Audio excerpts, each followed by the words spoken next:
Hello and welcome to Gaithersburg. I'm Lochte. David Lewis and Sammy Krimstein up here with me. Let's hope not for the final time, but we've got a three-man booth and guests to come and a nice baseball game on tap tonight between the Olney Cropdusters and your Gaithersburg Giants. Giants trying to take one massive step closer to their first ever division title, and they've got Patrick Bauer on the mound to face Josh Reinhold.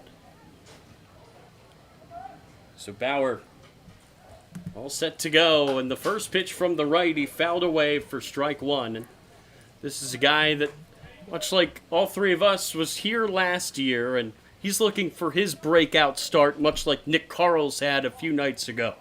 Well, he only has one start this season, and that was against these very Cropdusters back on June 13th. Didn't go his way. 2 innings, 5 earned on 5 hits. His next 2 appearances came in relief, but now he's back starting this one and looking, to do what Carl's did the other day against Big Train, which was absolutely shove. And he will just miss his spot there, 1 and 2. And Sammy, you mentioned it. You know, this is just his 4th appearance this season, and he made 7 appearances, 3 starts last season.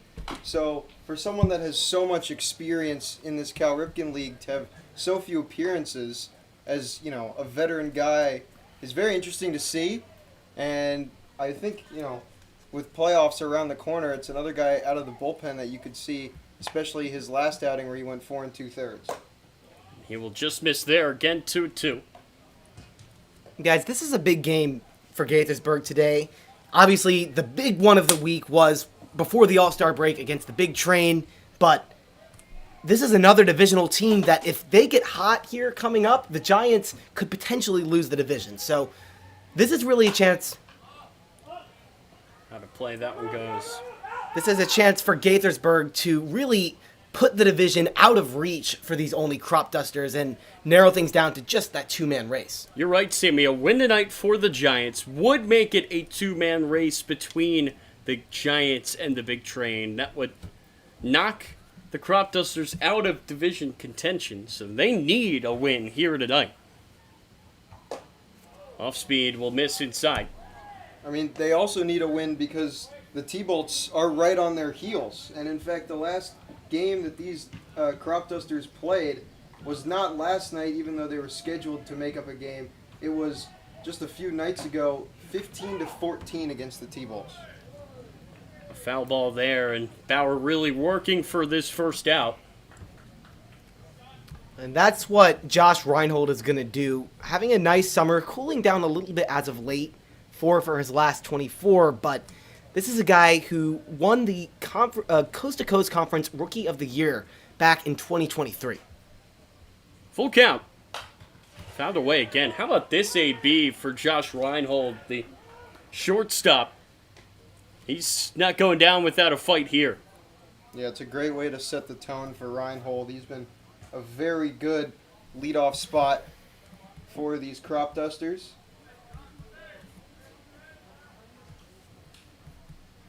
Has 21 walks this season. That's what you want out of the leadoff guy. And this is hit into right. A base hit. What an AB for Reinhold. And the leadoff man for the Cropdusters is indeed aboard. Wow. I know that's only the first AB of this game, but I'd be surprised if we see a better one taken than that. That's an incredible... When you think of a good leadoff at bat, that is it. Seeing pitches, good takes, disciplined takes, but he fouls off enough pitches, makes him work enough, where eventually Bauer can't help but miss over the plate, and that's exactly what he did. Left a fastball middle, and Reinhold didn't hit it particularly hard, but when you leave a pitch middle, you don't have to hit it very hard to find some outfield grass. This is popped up center field. Will it even get to the outfield? No. A.J. Martin's there. The shortstop makes the catch. And there's one away. Good bounce back AB there for the pitcher Bauer. A quick at bat, which is exactly what Bauer needed after really grinding for that first one, giving up the single So he gets an out. He gets a quick out. And now it's going to be this middle of the order, a red-hot Anthony Swenda. A check on first base. That's something that you'll see a lot from Bauer. Very good at holding runners, has a good slide step. And that's important. It's those little things that he does that make him stand out. Because being a pitcher, it's not just throwing balls and strikes. I mean, it's managing base runners. I mean, keeping base runners at bay is as much a pitcher's job as it is a catcher's job. And Patrick Bauer, I think any catcher loves fielding behind him because he does a good job at keeping runners at bay, keeping them close, getting to the plate quickly, giving catchers good pitches to throw on. That will miss down low. Swenda, a returner for this Cropdusters organization. He had a pretty good summer last year for Olney. He had an average 244, 336 on base percentage, and a 765 OPS. But this year, in just 7 games, his OPS is above 1. So, 1,000 that is. So, a really good start for him. It's now the third time Bauer's gone to first base. He did not go there, so it's 2-1. That was a close one. Bauer does not get that call. As the sun has now come out. Now, during BP, it felt like it was a really nice day, and I think that was because of the clouds. But now, it's that summer sun saying hello again. Hey, we're all very glad that this is a 7 o'clock game and not a 5 o'clock because Oh, man. I think the last time these two teams played, David and I were there for the 5 o'clock and only, and man, that was a hot one. Everything was going wrong there. Yeah, it was. I remember watching that game in my dorm. That was on one TV, and then Sunday Night Baseball for the O's was on the other. Okay, who were they playing that with, the O's? That was. I don't want to talk about it. That was was bad. that- No, it's the Rangers. Oh, right, okay. That's ball 4. So 2-1 for Bauer here in the first. And that's why the leadoff, really good plate appearance from Reinhold makes a difference because Bauer is now missing on pitches that I don't think he'd be missing on. That one, the arm slot, he just released it a little bit early, and that's something that comes with fatigue during an inning, and that's why it's so important that Reinhold made him work for so many pitches. So a runner now in scoring position for the first time in this game. It's Bryce Herb, the left fielder, to take the AB. We'll swing and miss, and now it's 0-2. And the interesting thing about Patrick Bauer is he has a 4 2/3 appearance, 1 inning appearance, and 2 inning appearance. And in all 3 of those appearances, it's been 2 walks given up and 3 strikeouts. Wow. We'll see if he replicates that again. That's an impressive streak. 0-2 here off the bat. He'd take a strikeout here. Now would be a good time to get one. With 2 on and 1 away. Double play ball would not hurt either. Let's not get greedy here, Sammy, although the Giants have done a great job up the middle defensively this summer. It's been a big improvement from last year. 0-2 will miss high. Tried to go into the top of the zone there, and too much loft on that pitch. I like that, though. A good chase, trying to get him to go up. Herb, the Shippensburg product, not biting. 1-2. He bites there, and he's down on strikes. And Tyler, that's a curveball with a lot of bite. 74, right, really over the middle of the plate, but it just dives at the end of its trajectory, and that's going to be his best secondary pitch. That curveball, it's slow, but it still has a good break on it, a tight late break that makes it tough to hit. He likes his off-speed stuff. He gets a strike there at 84. He goes high in the zone, and he finds his spot. Yeah, Tyler, I mean, you and I know from Patrick Bauer's last appearance just how slow he likes it. I mean, he got multiple swings and misses at 64, while the big train threw multiple guys who could hit 93 plus. I mean, it was ridiculous. A funny pitcher, Bauer, and a funny man as well. He loves his lawn chair out of the pen. 1-1, and he gets another swing and miss there. Did he have to get like a custom-made lawn chair? I mean, he's 6'6", I don't know about the lawn Maybe chair. him and Ashton just trade each off day. TJ Brockway goes and retrieves a soccer ball, throws it down to the pitch. 1-2. Just tying inside there at 85. We've seen a lot more of that fastball for Bauer here in this first inning than usual. Maybe he's trying to set up his off-speed later in this game. Getting the guys used to seeing the speed. This is hit on the ground to short. The flip to second base, and Colin Gibbs is there. Bauer strands 2. We'll head to the bottom of the first here on the Giants Broadcast Network.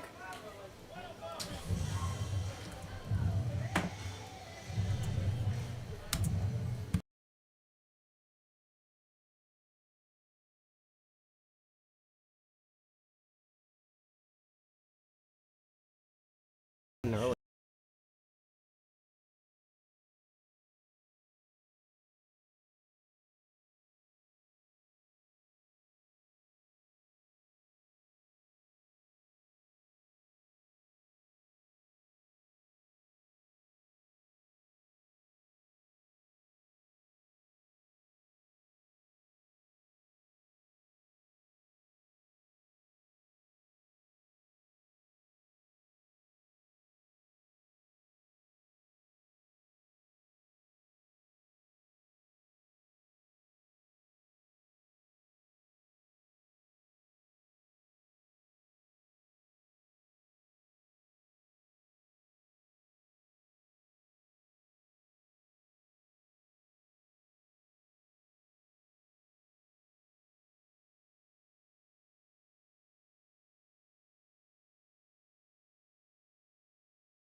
Leading off the bottom half of the first inning for the Gaithersburg Giants.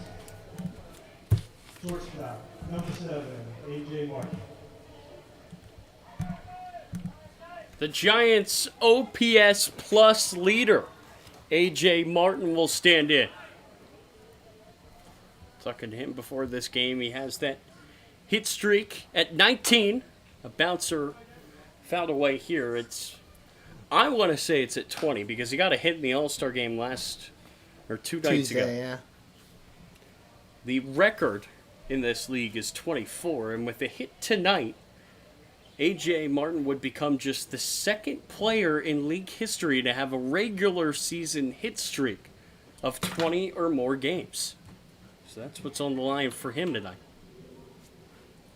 He takes 1-1. And AJ said it's not something that he thinks about until, his last AB. At the beginning of the game, he knows about it, but he's just trying to get hits.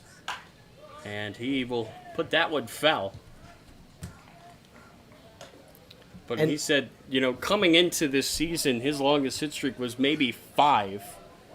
So this is kind of new territory for him, and it's been fun to watch him try to manage, how do you think about that as a player?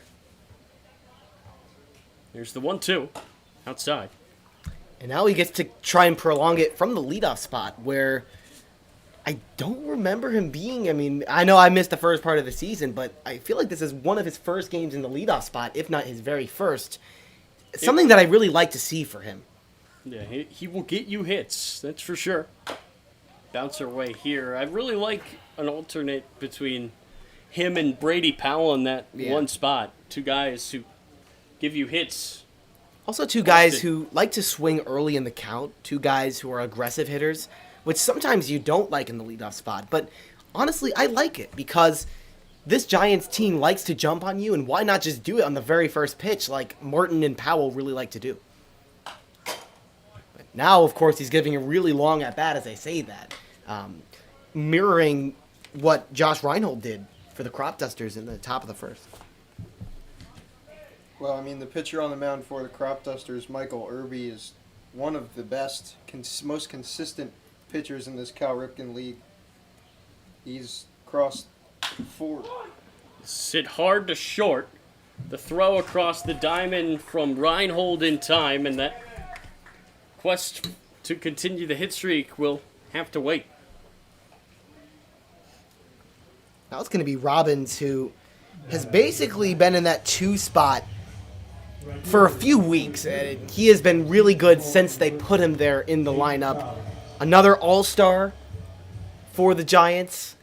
Apparently made an incredible catch. I was not at the game or watching, but I overheard that he made some really good play out in right field during the All-Star game. I think he actually got a guy doubled up back to first. And Robbins, who had an exceptional freshman campaign at Seton Hall. They post about him every day, it seems, on Instagram. He's continued that here this summer. 1-0, a big swing and a miss there. May have gotten a piece, it doesn't matter. But we were talking before this game, Robbins may be the player on this Giants team that has as bright of a future as you can imagine. A guy who has just one college year under his belt. So he will give this ball a ride into center. Not deep enough, though. But again, if you can hit, 110 plus off the bat after just 1 year of college, you're set up for good things. And that time, tried to go down low in the zone and get a ball at 84, but he could not quite get it far enough. Still hit it a long way, 300 feet, but 300 is 50 short of a homer. So now it's the train conductor, Danny Sheeler. He will take ball 1.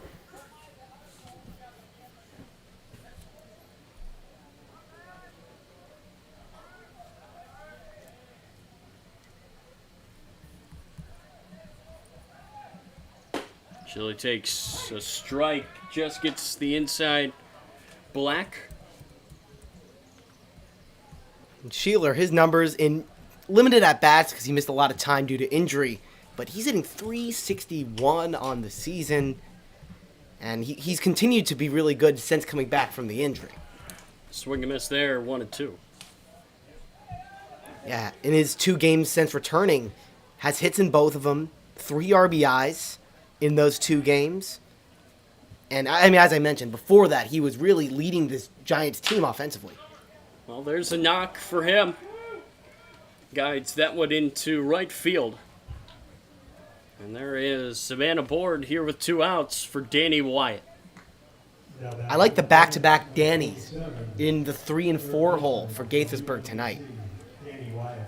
I also just like Danny Wyatt in the 4 spot. I mean, he's another guy that, again, has had limited at-bats, but in those at-bats, 421, I mean, Yeah.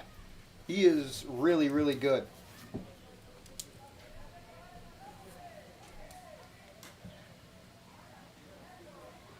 He has kind of just popped up every now and then to help this Giants offense, David. And, you can't complain about that. The lineup is good every night, but then you get a guy who hits 400 just kind of stopping by every once in a while. You can't complain about that. And he is going to get one over to right, but it's cut off by the second baseman, Swenda. And it's that Criswell infield grass that robs the Giants of a hit. We will head to the top of the second here on the Giants Broadcast Network.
For the Olney Cropdusters. Designated hitter number 38, Jimmy Kirk. Jimmy Kirk, the DH, and as dangerous of a hitter as you can find in this league, will get us started here in the top of the second, and he will take strike one. And it's tough, you know, you just deal with Williamson a few nights ago, now you got Kirk. Kirk will take another strike. Jimmy Kirk has been with this Cropdusters team since last year, I believe maybe even the year before that. This is a guy who is as veteran as veterans come in this league. And Kirk is going to drive a ball that was high and outside into center. I don't know how he got to that, but he gets to first base with a single. That's the second of this game by his squad. And it looked like such a simple swing from him. He didn't really put too much effort into it, as you said, on the outside part of the plate, so he wasn't able to really barrel it up, except he was. It left the bat at 93. Really impressive from him. And honestly, he's cooled off. He had 4 home runs before even halfway through the season, and he's still at 4. So, But he can still beat you in other ways. This is a guy who hits for a high average as well. Average over 300 this year. Strike in there to Boma. Boma, a graduate of the probably best baseball program in the state of Maryland, Sherwood. It's found a way. Sherwood winning multiple state championships over the past few years, and he was a central part of that lineup, along with Amari Allen, who now plays for the Alexandria Aces. And he's been having a really good summer for the Cropdusters, hitting about 288 with some power as well.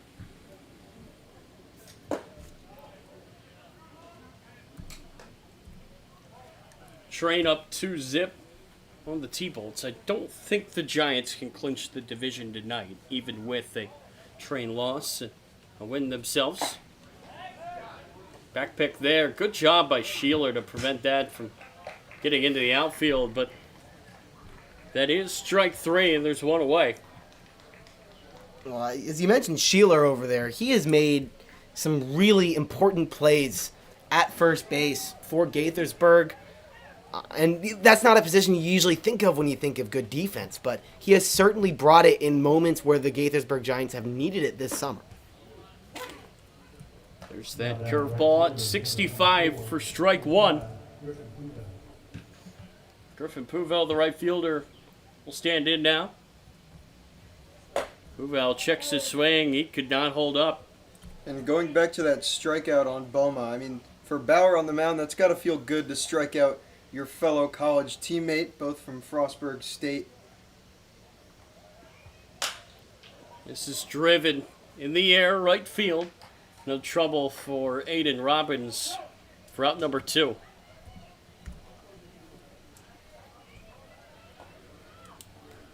Now back to the Cropdusters. First baseman number 30, Parker Fry. And Bauer has done a nice job since that single by Kirk on a pitch that you'd live with. Yeah, that was not a bad pitch at all. That's just Kirk having ridiculous bat-to-ball skills. And this is hit hard and past a diving Gibbs into center. Kirk will stop at second. It's the 3rd single of the night for the visitors. And that's what you'll get with Patrick Bauer. You'll get hits. He's not a guy who's necessarily going to shut down your order every time, but not a lot of damage is done because he's able to mitigate. I mean, not a lot of super hard contact, and when it's hit hard, it's usually hit hard on the ground. He had such a good year at Frostburg. ERA under 3, I believe. Yeah, it was 265. It's a good stop there by Bunch behind the plate for ball 1, but the runners have to stay put.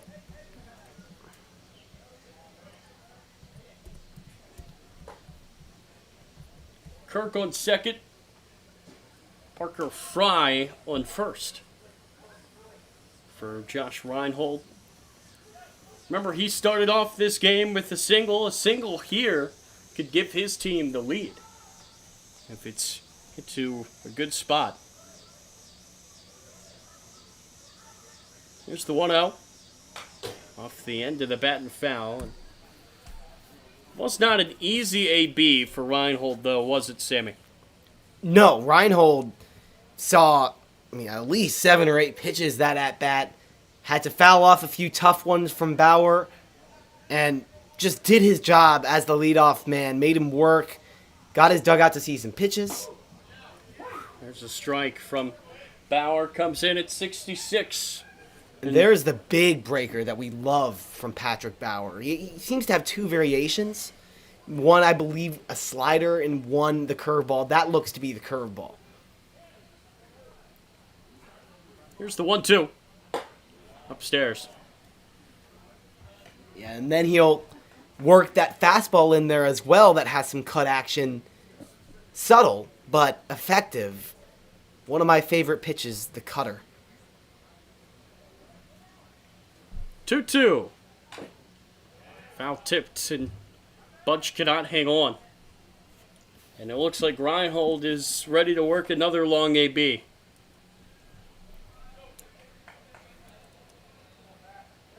And David, when you have one long AB against a pitcher, do you think that helps you see the ball better the next time, just with more pitches coming in? It certainly does, because you know every single put-away pitch that he wants to get on you. I don't know if he was ready for that one. 66. And Bauer strands 2 for the 2nd inning tonight. We will head to the bottom of the 2nd. Giants and Cropdusters tied at 0.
bottom half of the second inning for the Gaithersburg Giants from Olney, Maryland.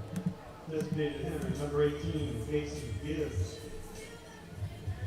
Casey Gibbs, the DH today, will stand in next. Giants and Cropdusters tied here in the bottom of the second inning. Will miss down low. This is a fun night for the Giants because both Gibbs are in the lineup. Doesn't happen all the time, but we've had it happen quite a bit here for Gaithersburg. Always fun when we get that. That will find the outside piece.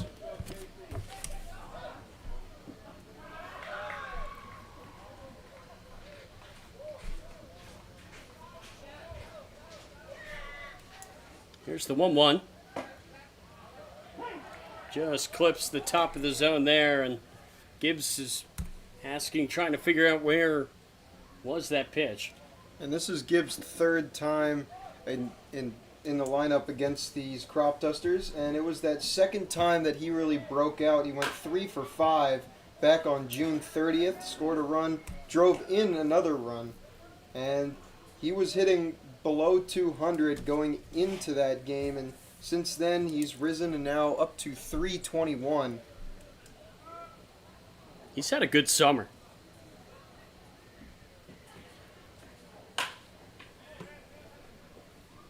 Lukac will take a few steps in and make the catch.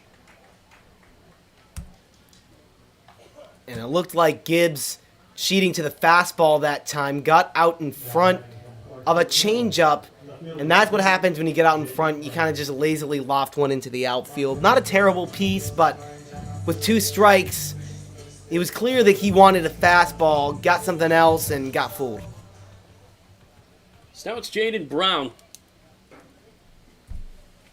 Brown, a guy who just wants to get on base. He doesn't really care how. If he needs to walk, he will. And he has. Jaden Brown, one of the team leaders in walks, maybe outright. And yes, he is. He is the outright team leader in walks with 17 on the summer. Very patient, willing to get on base, like you said, Tyler. However, he has to. We'll take a ball there. Good eye on Brown. And that's what you like about him, considering that he's one of the younger guys on this team. A really good eye, but, I mean, raw talent that we've only seen scrapes of. Swing and miss there, though. And he's still got that pink bat. Yeah, I don't think he's broken a single bat yet. Whoa, hey, Oh, hey, my hey. bad, I'm sorry. This pitch, he's He going to break paid the good bat. money for that bat. 1-2. And he's going to drive that into left field and foul. What I like about Brown is he has pull power that we've all seen in BP. He can get the ball out in a hurry, but he is very willing to take it the other way, which the Giants are going to have to do off of Irby because almost everything Irby's throwing is arm side run, heavy arm side run. So for a lefty, he's going to have to wait back on that and try and take it the other way. It's off the end of the bat. A comebacker right to Irby. Irby, the underhanded flip from a little bit far out. He makes the play. Yeah, usually if you're that far out, you want to go over the top, but no harm, no foul. Usually it's not going to go wrong with an underhand flip, but you want to be careful. You want to be careful to this guy, Jacob Bunch. He's got ridiculous pop from the right side. If you give him a pitch too easy to hit, boy, will he hit it. That time a check swing, he did not go, and it's 1-0. Well, Tyler, I remember you and I were in Lorton a few weeks Oh, ago, my. and that may have been one of the biggest home runs I've seen this season for the Giants. A Jacob Bunch bomb into left center. We'll say this, it left the least amount of doubt. Yeah, there was Because, zero. remember, I was fidgeting with the TrackMan to try to get it up. I did not see the ball at all. I heard the sound and I heard the dugout. Back that one goes. Where's it going to land? Oh, Goes through the tree. But again, I hear the sound, I look up, and I couldn't see the ball. I just Figured, well, it's probably gone considering. Tyler, I saw that one leave the bat, and man, that was Considering- actually his last game, which was now 10 days ago. He hasn't played since that July It was 1st. 10 days ago. Yeah. Wow. So it's been a minute for Bunch, who has seen his playing time reduced a little bit throughout the summer. But when he's in the lineup, the Giants like him because Well, remember, he did have that injury earlier on. 2 homers for him, 3 walks, but 14 strikeouts. He's striking out 14 of 30 ABs. That's the problem, but when he connects, good things happen. Second hit of the Giants tonight. Ed Bunch collects his 8th hit of this summer. Yeah, it's just interesting though, and maybe a little annoying for TJ Brockway's squad. That's their second hit of the game, but both of them coming with 2 outs already. We've seen how good this offense can be with 2 outs. But I mean, you got to get runners on base before you get 2 outs. So we'll see if Will Burgess can open up the game and maybe open up his season. Swing and miss there by Burgess. Burgess, another guy who hasn't played in a while, was an everyday guy in this lineup, hasn't played since June 30th. Yeah, he hurt himself in that game, that last game against the Cropdusters. That one in Olney. And it's good to see him back because he was just getting going. That was a big game for him. 2 for 4 with 3 RBIs. Felt like a coming out party Yeah. for Burgess, and then the injury. So the Giants are excited to have him back, and the Giants have really had a lot of injuries dealt their way that they have dealt with. That's it. Up the middle, it gets through. Little Burgess, a sneaky sing. And there is 2-1 here for the Giants with 2 outs. Back for the Giants. From Olney, Maryland. And it was that game on June 29th where he went 0 for 5 against the Big Train, where everyone around the Giants just saw how unlucky Burgess was, but how close he was to getting on base so many times. And then the very next day, he goes 2 for 4. It was, I feel like, against the Cropdusters where he got a breakthrough at some point. He likes to hit against this team, and he stands on first base. Bunch on second. They have Colin Gibbs in the 9th spot. Can he have the clutch piece of hitting here, or he will hit it instead right at Swenda. And the smooth fielding second baseman will throw him out. And we will head to the 3rd. Still no score here from Gaithersburg.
Lead off the top half of the third inning for the Olney Cropdusters from University of Indianapolis. Center fielder number 25, Nick Lucan. Nick Lukac will bat for the second time tonight. He will face Bowery. Popped up to short his first time up. He has 2 hits in all of his last 3 games for the Cropdusters, but only 1 RBI across those hits, and just 1 run as well. T-Bolts have scored against the Train. Giants are up on them by 4 games with 6 remaining. So, if I'm doing my math, a Train lost. If the Giants win tonight, that would, and so do the Train. Basically, Giants could clinch it tomorrow. There would need to be a big Train loss either today or tomorrow, and if the Giants win their next 2, that would be enough. And the good thing for the Giants is they've only lost back-to-back games 3 times this season. And I want to say it was the June 13th game against the Cropdusters that they lost 8-0, where Brockway met with everyone, and in that moment they had lost 4 out of their last 5, and after that meeting the team just flipped on its head. That was the turning point. Since then. I completely agree, and since then the Giants have been the best team in this league. I don't think there's any debate about that. A walk there by Lukac to start things off here in the third. Yeah, that also seems to time up with around the time that I got here, but we don't have to mention any of that, knock on wood. Just had to point it out.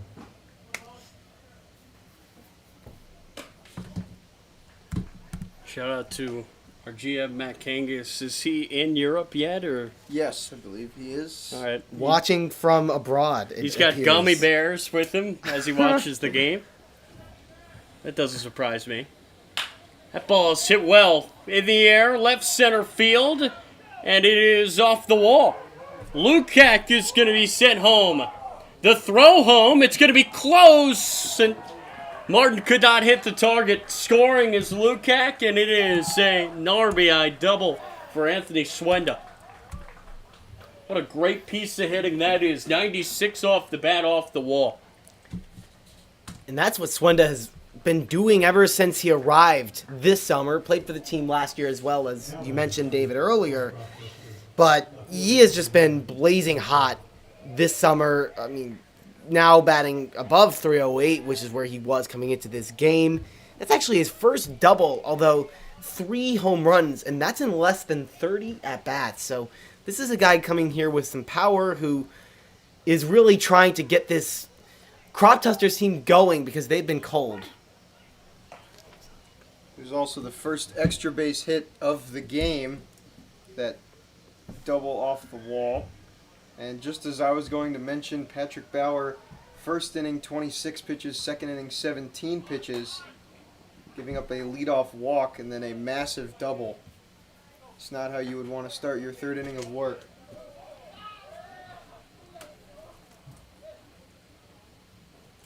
Giants can't get ahead of themselves with what's going on around them in this league. I mean, they want the 1 seed. They're going to have to do a lot of winning to get that.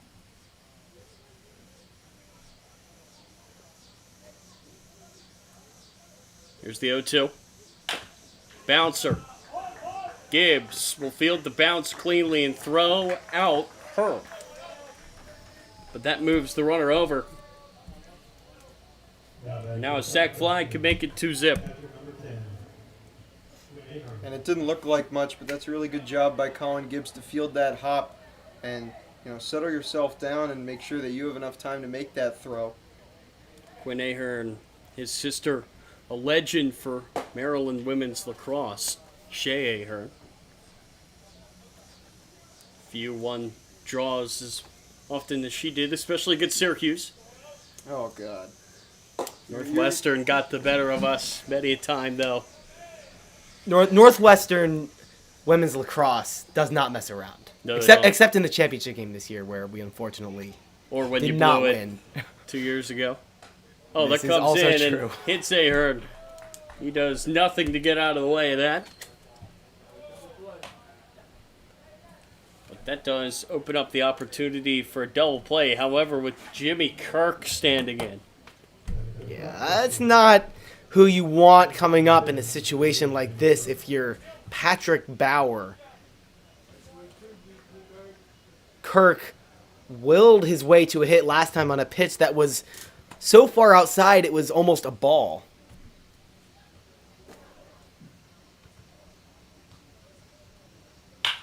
And Kirk will hit this in the left.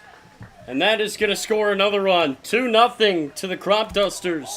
And Kirk is now 2 for 2. I think Kirk has just seen 2 pitches today. I feel like the last one was also on the first.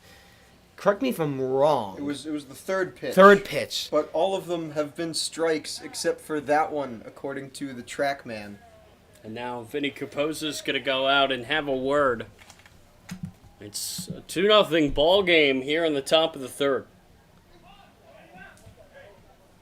And that pitch in particular, the curveball that he just hangs, and that's probably what Capoza is going to come and talk to him out there about. Capoza, really a brilliant pitching mind, and has embraced this new wave of technology and how pitchers have now really taken this deeper understanding of their pitches and how they move, and he's going out there, and I bet you he's talking about, hey, you're hanging the curveball, the fastball's being left out over the plate, not biting as much as you'd want it to, right? And just telling him those simple cues he can make in game to get back to where he wants to be.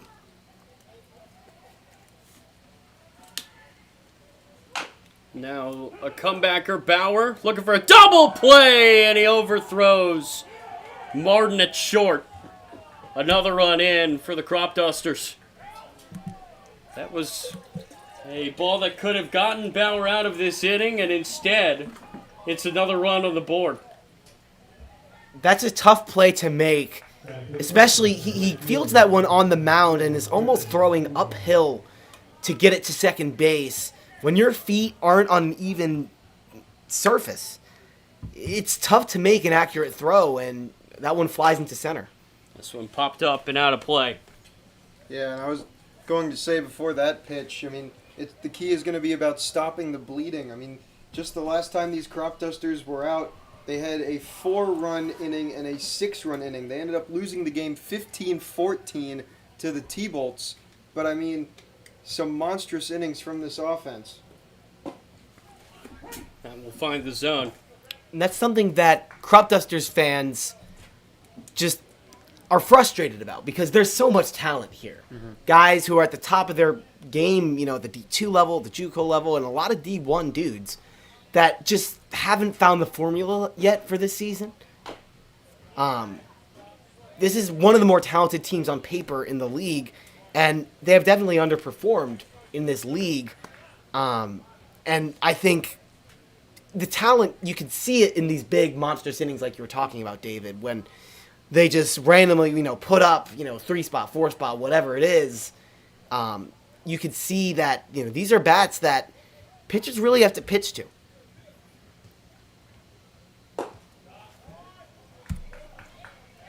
Just a ridiculous baseball game right now in Alexandria as the Senators and the Aces have combined for just 3 hits and no runs through 5.5.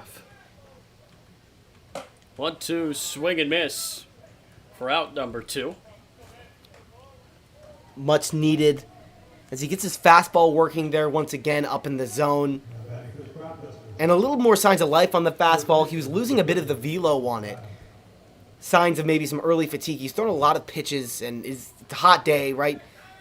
But that one back at 84 miles an hour, it was hovering around that 83, 82 mark. So good to see an extra bite of velocity on the fastball with that one. And that'll mark his season high in strikeouts, just 4. But I mean, you mentioned it, Sammy. Bauer's not a guy who will get a ton of strikeouts, but still very efficient. That will miss outside, now 2-0.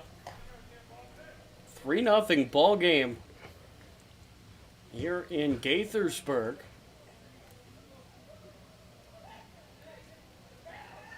Crop trying to add to their lead. 2-0. Crushed foul. Cropdusters have stranded 2 in every inning. They're trying to avoid doing that for a third feed. However, they have gotten 3 across here in the third.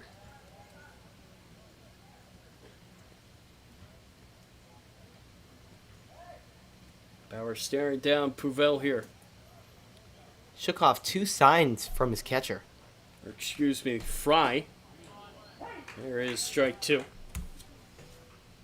He's got to be careful about the pitch clock. I mean, there's no physical clock on the field. It's all in the pitcher's head. There's a speaker attached to the umpire's hip. The umpire just behind Bauer at second base right now. Rotates between second and third. And the speaker will sound off when the 20 seconds has expired. So, all in the head of the starter. Full count pitch. Outside, bases loaded. And that's a really tough one to lose. You felt like he was on the verge of getting out of this inning. Had 2 strikes, and then you lose him to the walk. Now sending things back to the top of the Cropduster order. And I don't understand going to the curveball with that one. He misses way outside. The touch hasn't quite been there today with that pitch. And with 3-2, I mean, the fastball is what has been working best for him. I'm surprised they didn't just go to that, a pitch that he has been in the zone with. The curveball just has been a bit all over the place for Bauer today. Crop can really break this thing open with a big hit here. Popped up into the net. That's the 73rd pitch thrown by Bauer tonight. And this could be his last inning of work with his pitch count up there already in the third. Especially if the Cropdusters can cash in on this opportunity. 0-1. There's a strike, and now Bauer is another strike away. It's one of the first pitches we've seen in a while low in the zone for Bauer, which is encouraging. He's made that adjustment. He's been missing up a lot today. He gets a swing and a pitch outside of the zone, and it stays 0-2. But once again, that one low, that had been what he was struggling with all of his pitches. The curveball, leaving it up in the zone, guys hitting it real hard, and then just missing that fastball up. But now he seems to have made that adjustment, and hopefully that could get him out of the inning right here. 0-2 pitch, check swing. Did he go? Nope. So it's 1-2.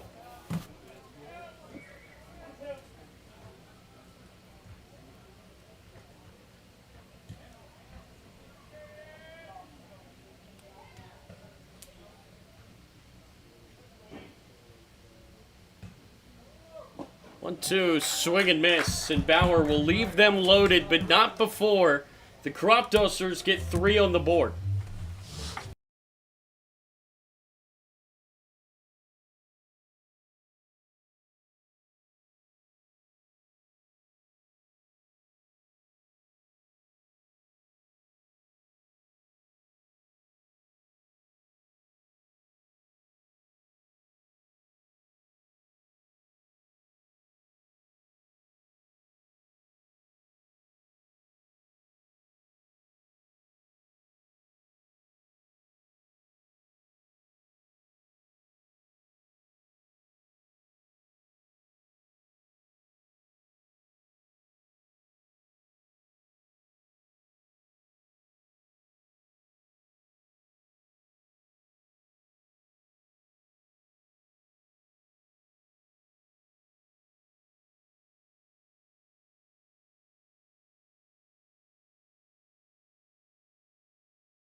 shortstop, number 7, A.J. Martin. A.J. Martin will bat for the second time. Hit it hard on the ground his last time over to shortstop. Giants trying to get back into this game, and that comes inside and almost hits him. 1-0. Giants have had their share of hits, 3 in the first 2 innings, but that big third by the Cropdusters now puts them in a bit of a hole. You don't want to stay down by 3 for long. Martin pops it up. Right side, Puvel. Loses the hat, does not lose sight of the ball, and there's one away.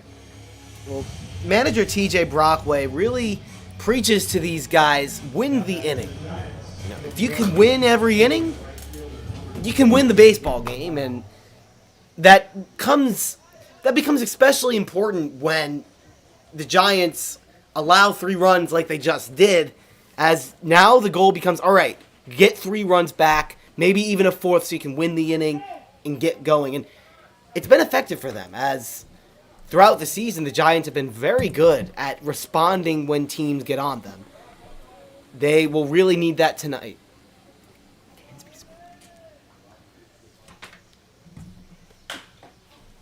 And Robbins will foul that one off. 0-2.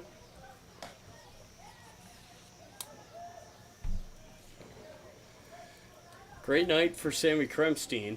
As my Chicago Cubs take a 5-0 lead over the Baltimore Orioles, going for the sweep, may I add. Yeah. It looks like the Chicago Cubs may be back.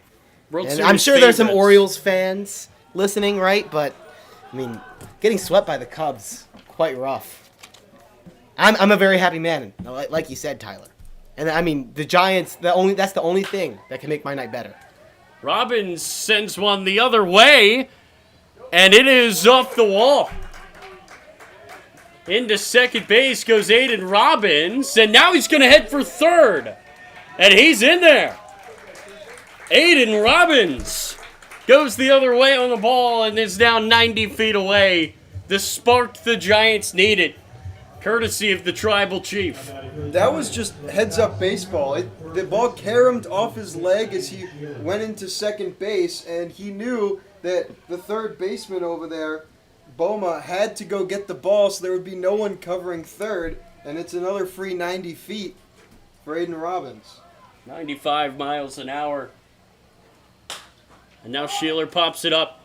Is it going to be deep enough to score the run? Robbins thought about it, but he will head back, and Sheeler cannot get the job done. That's unfortunate because now with 2 outs, you really need a hit or, a pass ball, wild pitch, something to get the run in. You can't have a productive out anymore. Danny Wyatt trying to get it done here for Gaithersburg. Only 1 RBI this season for Wyatt and is just now 20 at-bats. He will foul that one back. What's really funny about Wyatt is Casey Gibbs, the guy in the on-deck circle, talked about having to field throws from Wyatt when Wyatt's at third and Gibbs is at first. Talked about some of the picks he's had to make as Wyatt chucks it 97, but I mean, if he's actually throwing it 97 across the diamond, I'm thoroughly impressed. Get this guy on the mound.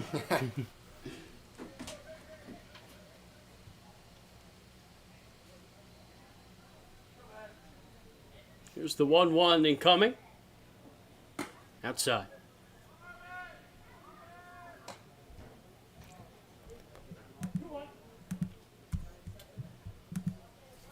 Can Wyatt come through with his first RBI? Now would be a great time to do it. He's going to hit it hard on the ground. Reinhold fields and throws him out. And the Giants will strand Aiden Robbins at third. We will head to the top of the fourth here on the Giants Broadcast Network.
Center fielder number 25, Nick Lukac. Nick Lukac will get us started. And he will hit one back up the middle for a base knock. And the first pitch that Costello throws is a single. Yeah, now that makes 5 straight appearances for Costello where he's allowed at least a hit. He had back-to-back appearances back on June 7th and June 12th where he went no hits, no runs across 3 innings total in those 2 games. But his most recent outing, I was there for, 3 runs given up, but only 1 earned, 1 hit, 3 walks, 2 strikeouts in 1 inning against the T-Bolts. Again, Costello, I remember him best for pitching while the fireworks were going off. What a moment that was. It was incredible. And he pitched well in that inning. Not an easy task. Not at all.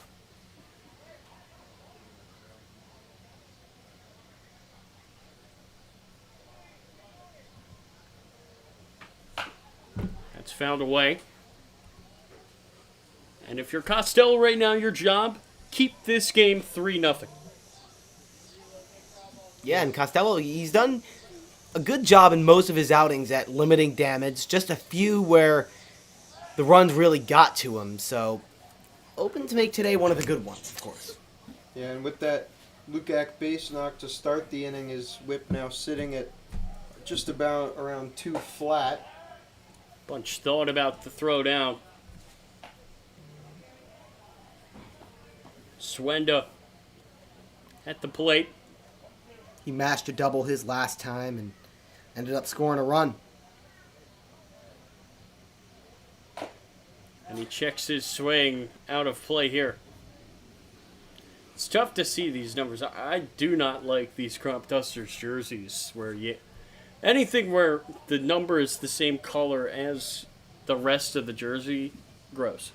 Well, I mean, last year they had jerseys where the numbers were black. Yeah, I agree. And I don't know what happened to those. So They wore them once this year. they did? Yes. Oh. And I couldn't believe it. I was like, oh, this is great. That's hit into right. And it's another single here for the Cropdusters in this fourth inning. They're seeing the ball really well tonight. That's their 7th hit of this game. And a few of them have been outside of the strike zone. This Cropdusters team has been unafraid to go after any pitch that they think they can hit. Is it in the strike zone? Sure. Outside of the strike zone?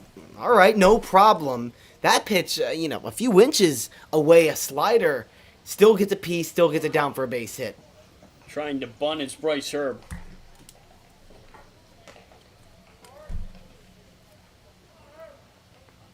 Yeah, Herb and Griffin Puvel batting in the 8th spot are the only 2 Cropdusters that have yet to reach base, and it's just the 4th inning. 0-1. He gets the bunt down this time, and what a bunt it is. The throw from Bunch is in time, but the runners move up. And the only reason that bunt got as far as it did is because it somehow stayed right up the middle of the field along where the dirt is, you can see, that leads to the pitcher's mound. Because if that's on the grass, that ball is stopping dead in its tracks. We talk about the grass here at Criswell Automotive Field being very thick and choppy. Use the field to your advantage. Yeah. That's what he did. And now the infield is in.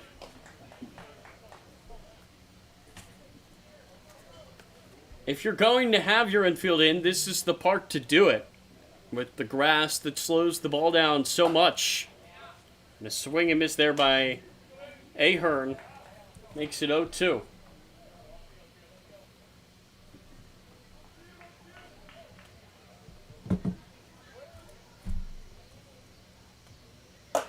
That's outside.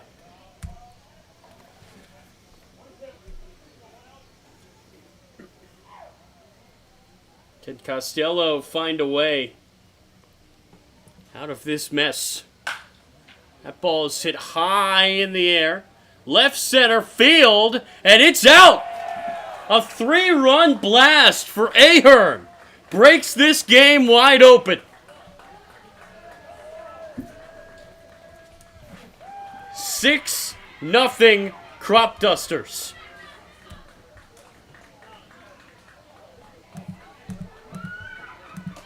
And Ahern doubles his home run count and doubles his RBI count with just one swing of the bat. And that ball kept carrying. I mean, it looked like it didn't have enough to get to the 350 fence.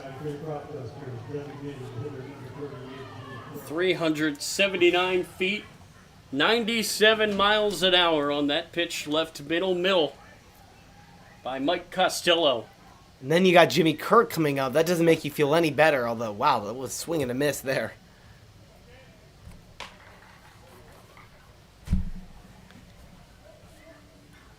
Oh, how this game has changed. With one swing of the bat. Kirk takes, low it away. And this is a real test for the Giants. They have come back with small leads, but there haven't been too many games where they've had this big of a deficit this early. There have been some here and again, but this will be a real test for them. And again, this is a game that they don't want to take lightly. This is a big one against a divisional opponent that is technically still in the race. 1-2, outside. And especially now that the Senators have loaded up the bases in the 7th against the Aces. And a pitcher's duel there. Kirk off the end of the bat, up and out of play. The Giants are at this point of the season where other teams are desperate. The Cropdusters are desperate for wins. They need them to stay alive. The Giants aren't in that spot. They, unlike last year, are comfortably in the postseason. They clinched. And even if they don't get the 1 seed, the division is almost in grasp as they're up 4 games on the big train. But they can't get comfortable. It's easy to do when you don't need wins as much as these other teams, but as much as the Cropdusters will want to win tonight, as much as they need a win tonight, the important thing for the Giants with this final stretch is they have to keep wanting it more than these other teams. You don't want to let your foot off the gas here at the end of the season. What a great at-bat this is. That has knocked our camera a little bit. We'll try and fix that as soon as we can. Kirk fighting. That is ball 4. That's a well-worked walk by Jimmy Kirk, who has now reached 3 times in 3 plate appearances. As the Cropdusters, third baseman, number 16, Ryan Bumble.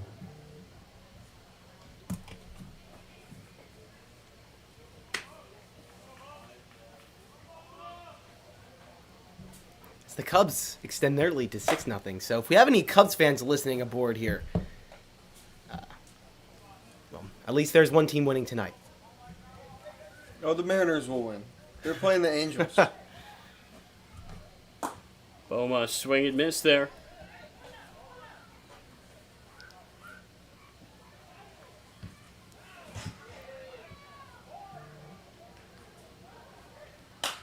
Popped up.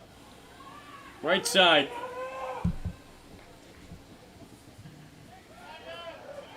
Did he catch And that's that? caught, and the throw gets away.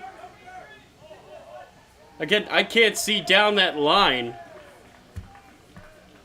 But that's just intelligent baseball by Kirk to get to second base. And I presume, I couldn't quite see it, but I saw him lay out. I think Aiden Robbins just made an incredible play.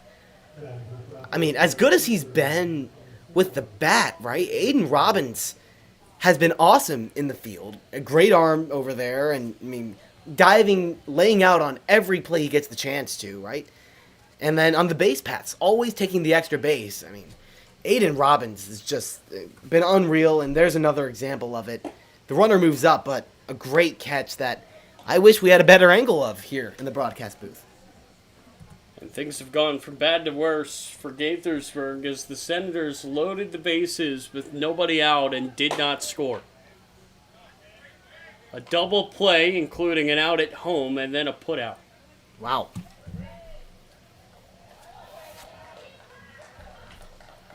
Those pesky aces. That'll miss high. A loss for Gaithersburg tonight and an aces win would mean that Gaithersburg would have to win out, and the Aces would need to lose twice. Now, the good news for Gaithersburg is they do play them once. And that is a 4-pitch walk. Yeah, that final meeting between the Giants and Aces is the final game of the season.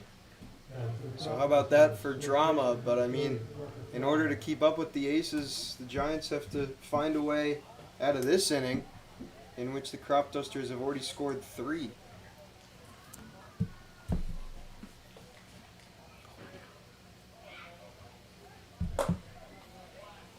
Big hack. And Costello, after giving up some hard contact in the first part of this inning, is now starting to walk guys. The last thing a pitching coach wants to see. That one's gets away. And knocks our camera even more out of place. Apologies for that. So we gotta send one of us, or maybe 2 of us down. Get that fixed. That will miss outside.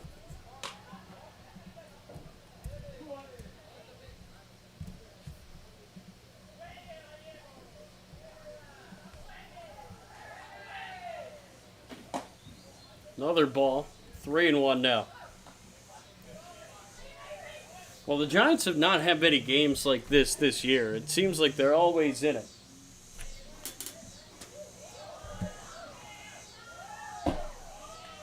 And another walk.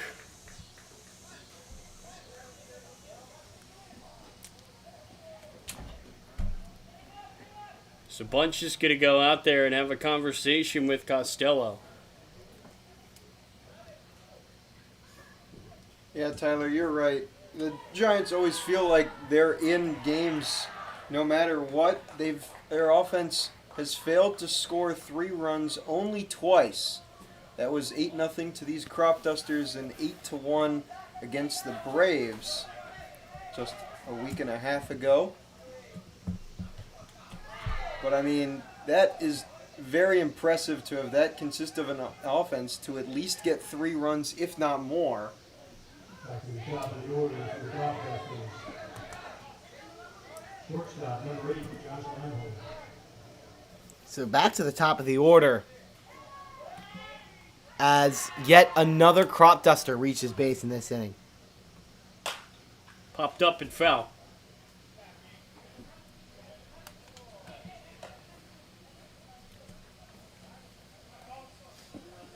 Reinhold 1 for 3 tonight. Singled to start the game, and now back-to-back strikeouts for him. And he's going to rip this into right center. This game is blown wide open now. 1 run scores. 2 runs score. The play at the plate, the throw not in time. Puvel will score, so will Fry and Boma. And Reinhold makes it 9-0. Costello came into this one looking to mitigate damage, but now this score at 9-0. Something Gaithersburg just a position they have not really seen themselves in much of the season. It looks like the Giants will now make a pitching change. And they will do just that. We will step away. 9-0 to the Cropdusters.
Welcome back to Gaithersburg. The throw down to third is in time. And that will get the Giants out of the inning. But not before Olney played 6. 9-0.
Here we go.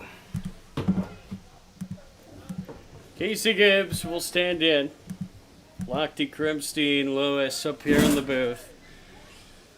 As it's a 9-0 ball game. Gibbs takes strike one. And you know, we've been talking about it. Giants just have not been beaten like this year.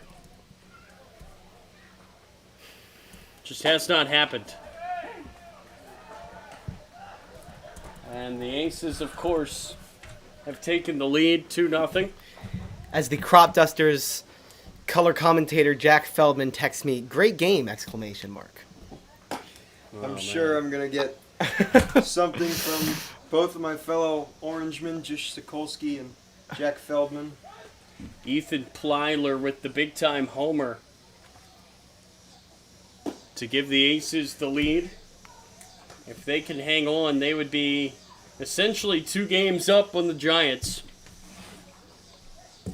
And the Big Train are extending their lead over the T-Bolts as well.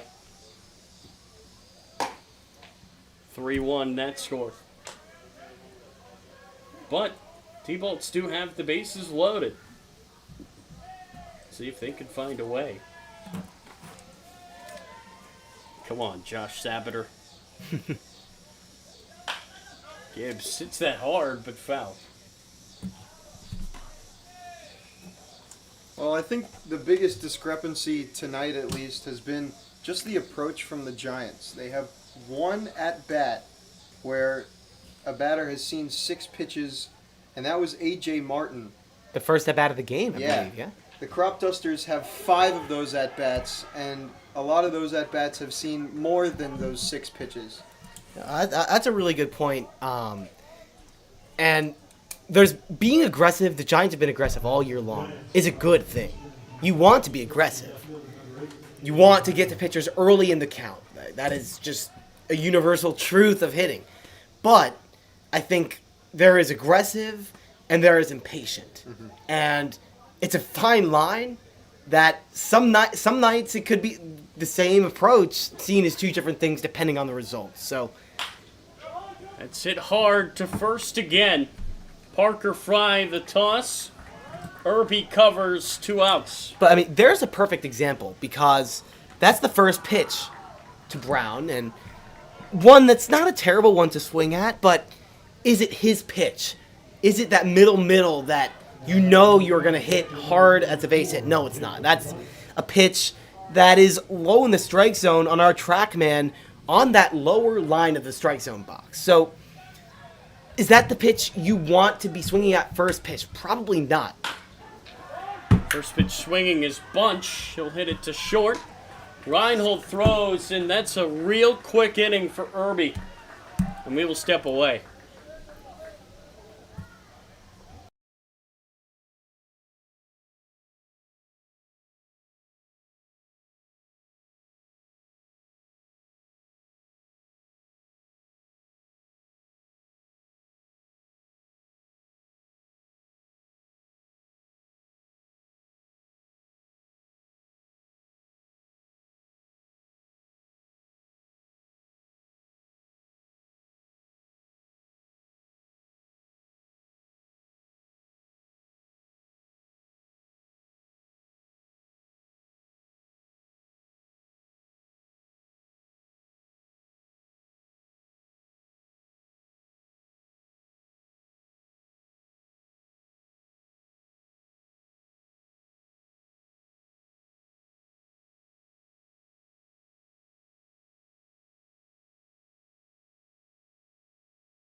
Oh, God, that's bad. Well, anyways.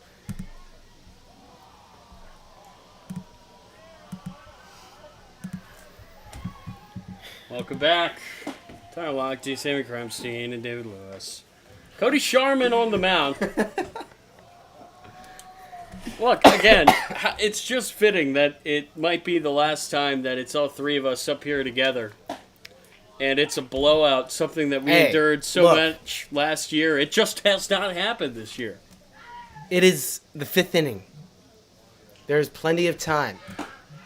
Hey, look, there's a strikeout as Sharman comes into the game. Good way to get his night started. Changeup. How about that?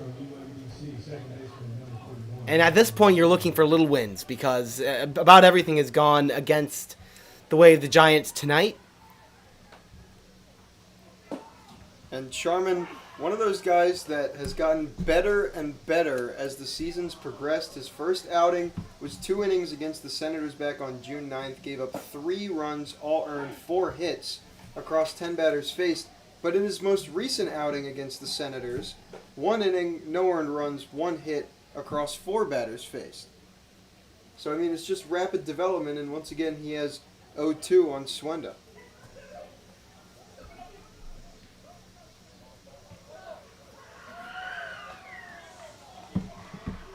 Sounds like the soccer game's fun, at least, over there. They're all, they're out there no matter the temperature every single day.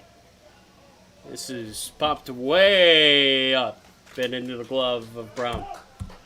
Yeah, no, well, because if you haven't been here to Criswell Automotive Field, we have a very nice, well, it's a whole elementary school, and there's a turf soccer field. You field. said the school just popped out of Yeah, nowhere. it did. I mean, I used to play baseball here when I was in high school, and there's an elementary school, beautiful, beautiful building that was not here 5 years ago, maybe, and it just popped up. I mean, like, they built it in maybe 2 or so years, really quickly, and with the school comes this beautiful turf soccer field, and there's always some incredible athletes out here, really. I mean, we some of the hottest days, middle of the afternoon, I get here, 4:35, whenever it is, they are out there on the turf field having a blast. 100 degrees. I mean, give them credit. Of having a blast, you know who's having a blast right now? The big train, because they just had the T-bolts leave them loaded. So the Senators leave them loaded, now the T-bolts leave them loaded. Both of which not helping the Giants tonight.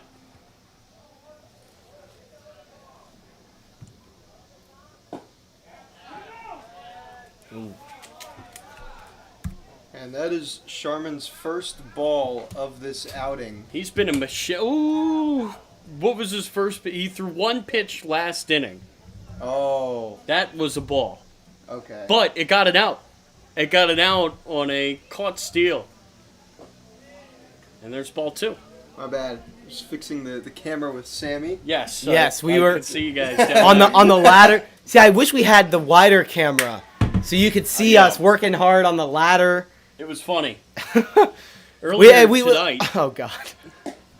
that'll miss inside. Earlier tonight, me, Aiden Robbins, and Barham White were just sitting in the reserve chairs watching you guys go to work. Hey, look, I'm We glad got we could be. Jish to take a picture of us because you guys could not stop working for 2 seconds. You got Jess to take a picture.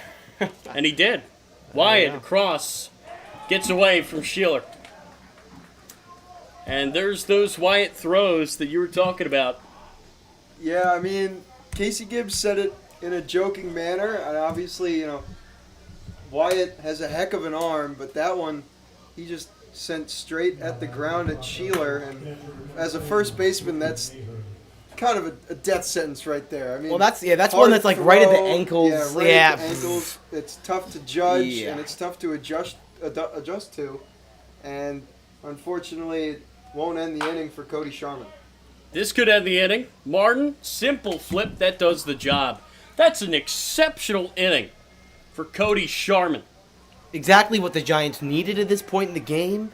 And look, they're down 9. It's a huge deficit, but this is where, if you're manager TJ Brockway, you got to preach to your guys one word: resiliency. And let's see if they could show a little bit of that here in these next few innings. And we will step away here on the Giants Broadcast Network.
Welcome back to baseball on the Giants Broadcast Network.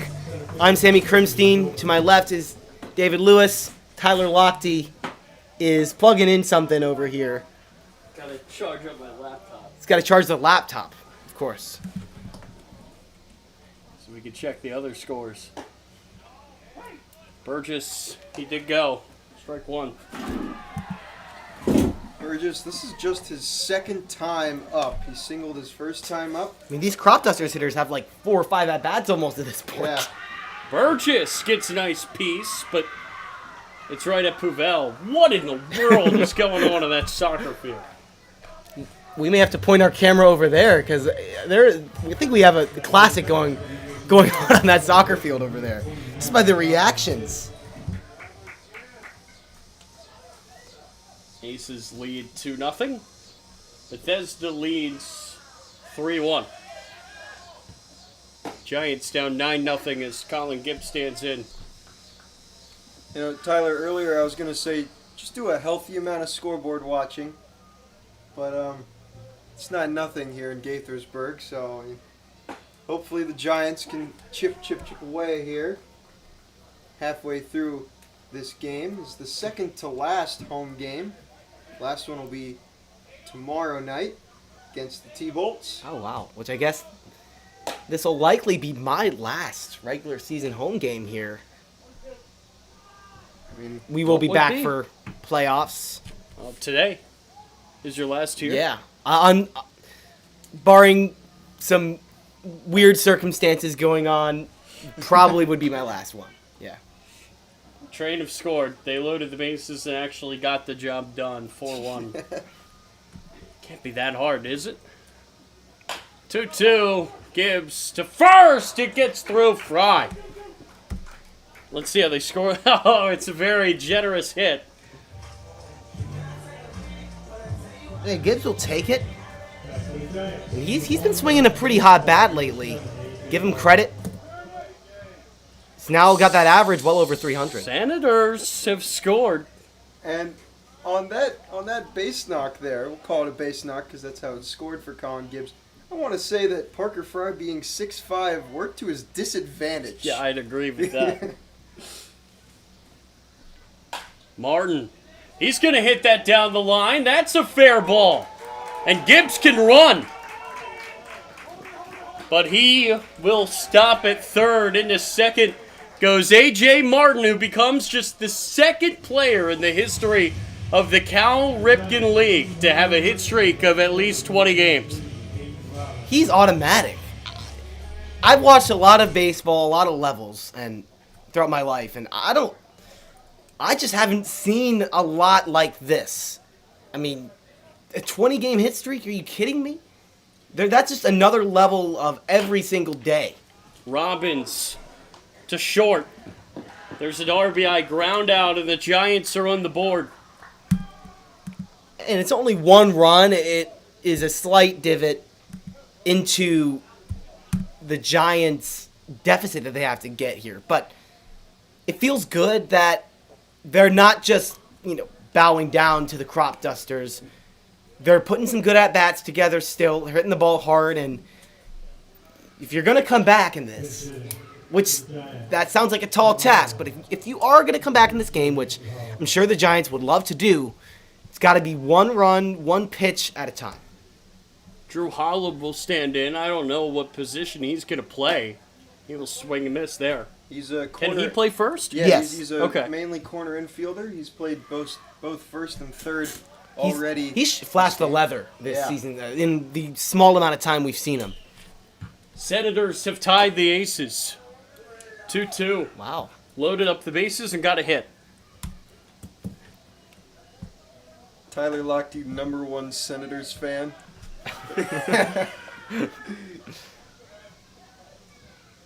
That one's being played in Alexandria, correct? Yeah.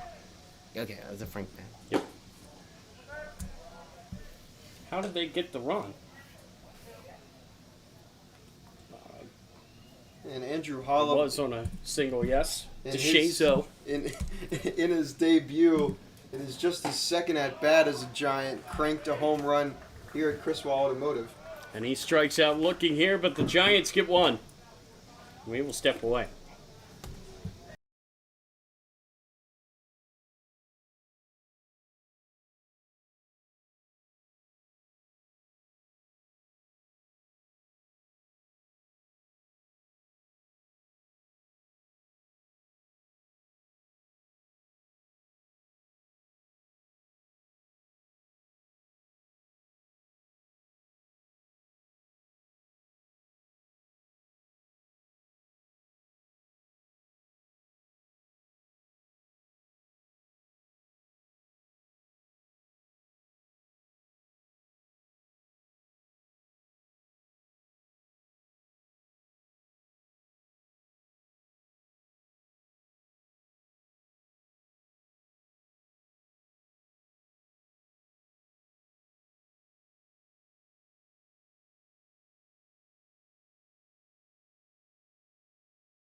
All right, ready?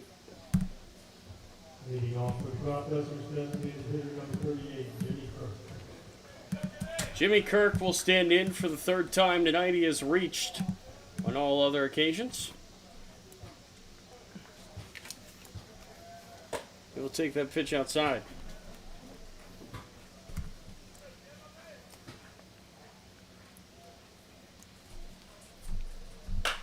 Kirk will pop that one up and out of play. So, again, the defensive subs, Hollabin at first, and Tanner Vicendes Vicendes. Yep. Glad you guys in at got shortstop. that clarified. Kirk, center field, Burgess, back at the wall. He does not have it. Kirk into second with a double. And he has now reached, in all 4 of his plate appearances, he's 3 for 3. Jimmy Kirk. And I mean, I think Will Burgess at full health, he makes that play again. It was his shoulder that was injured only the last time these two teams faced. And right there, he goes with that same shoulder he injured into the fence. So he's all right, but I mean, at 100%, I think he makes that play, so just unlucky for Will Burgess. Jimmy Kirk makes hitting look way too easy. I mean, he just, flings the bat, and somehow that one travels. It's gone now, but I mean, that must have been 345 feet at least. It's cartoon pop from Kirk. Yeah. It's like, here's a weird comparison. It's like, you know the Hollywood movies, and the actors clearly Yeah, kind of. like it looks way too easy. But that's just the kind of power he has. The out is made. We've got Barn White joining us. Barn, we've been messing around up here anyway with a game like this. And look, you were not here last summer. The 3 of us were. There was a lot of this. There has not been a lot of this for Gaithersburg this year. How are the vibes in the dugout at a game like this? They're all right. We're obviously not happy to be in a lopsided game like this, but guys still try to take their bat seriously and, still try to put together a good game because there is some pride. You don't want to, get beat up too bad. We got Tanner in there now for AJ. AJ, how about this for a stat for you? He is just the second player in the history of this league to have a hit streak of at least 20 games. He got to 20 tonight. Wow. That is unbelievable. Yeah. No, he's a great hitter. He's awesome. He's had a really, really good summer, and he's a reliable guy that, day in, day out, obviously, he's producing for us. And he's one of those guys, obviously your hilarious streak of throwing guys out. He was one of the guys that was putting the tags down for you. Has it been easy to throw to this infield? Yeah, no. Our infield's awesome. The guys in the middle are really great players, all of them. Brady, Gibbs, whoever's out there, Tanner, whoever it may be, those guys are awesome. They do a great job. And you talk about fight. Cody Sharman, since coming into this game, has looked pretty good. He's gotten a little bit of traffic on him, but doesn't seem to let it get to him. I feel like the pitching staff as a whole, least amount of runs given up heading into this game in the entire league. What have you seen catching these guys? For the most part, our guys just throw strikes. So no matter who it is, whether it's the starter or the guys out of the bullpen, we have success when we pound the zone and don't get behind in counts. So whoever it is, whether it's Sharman or our starter or whoever's next in the bullpen, we tend to have success when we pound the zone early. And that's something that Coach Vinny's talked about with us catchers, that we try to get ahead early and attack early. And that way we keep the pitch count down. And for guys like Sharman, when they're having a good day, they can go longer. And, their pitch count doesn't get super elevated after 1 or 2 innings. Well, for you came in late, as you said. You got a text, and you just kind of appeared out of nowhere within 2 days of finding it out.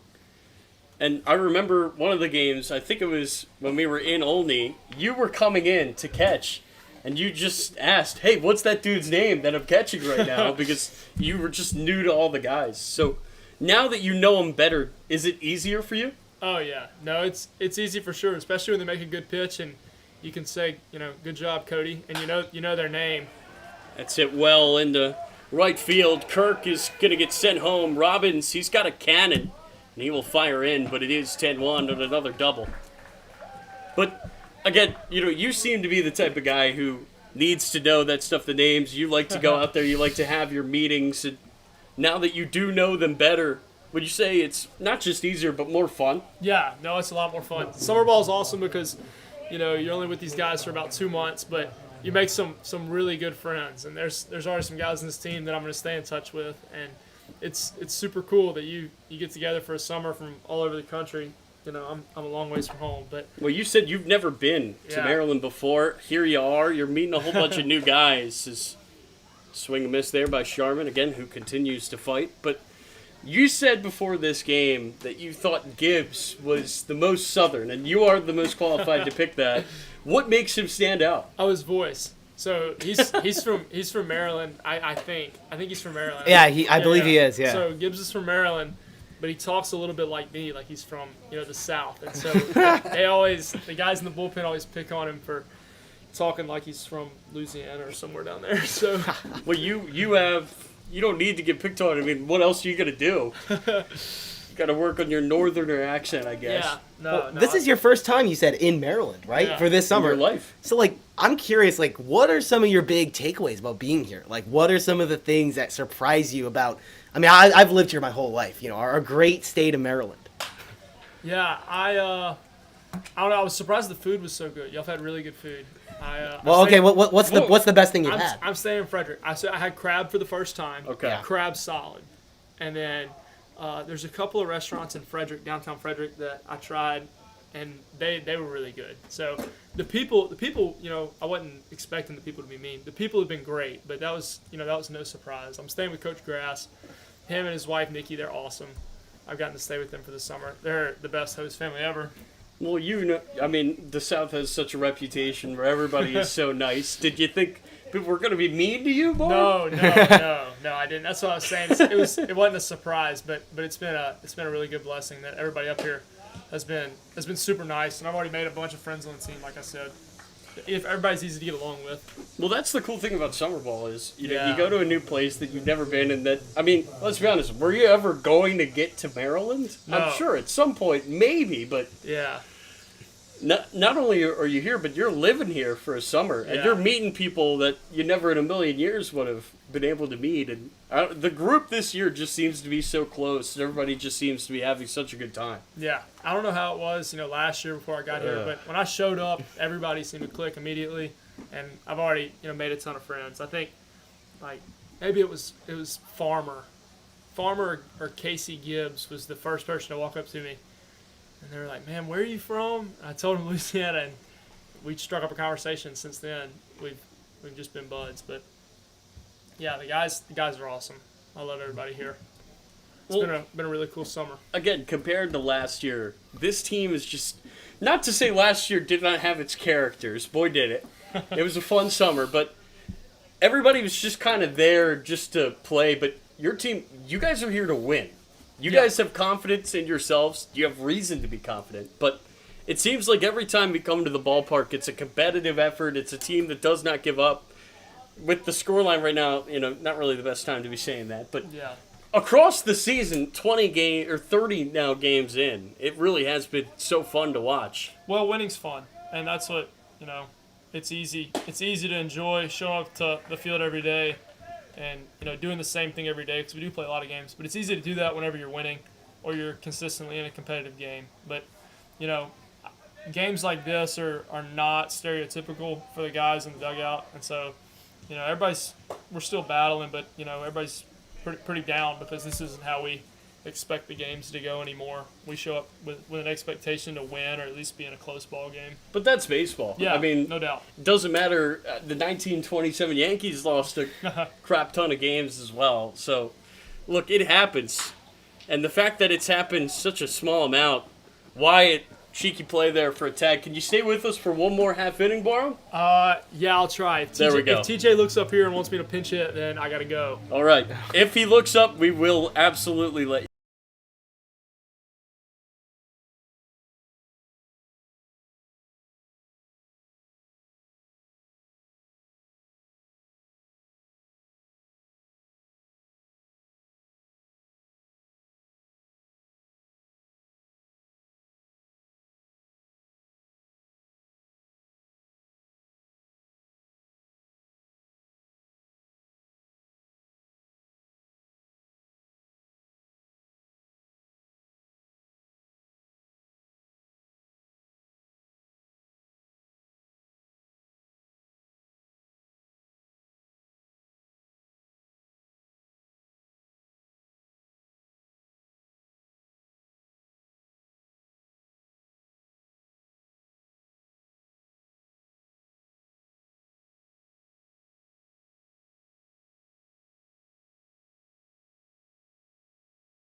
It's cool, though. Oh, yeah, I should. Welcome back to Criswell Automotive Field. Barham White is joining us, Giants catcher, up here in the booth for our second to last home regular season game. But if the team wins the division, you guys get to play here at least one more time. You hope more in the playoffs. Danny Wyatt will stand in.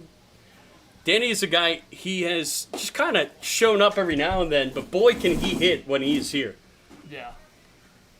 No, it seems like when he does show up, I think he works. So I think the days that he gets off, he shows up and plays, and he mashes while he's here.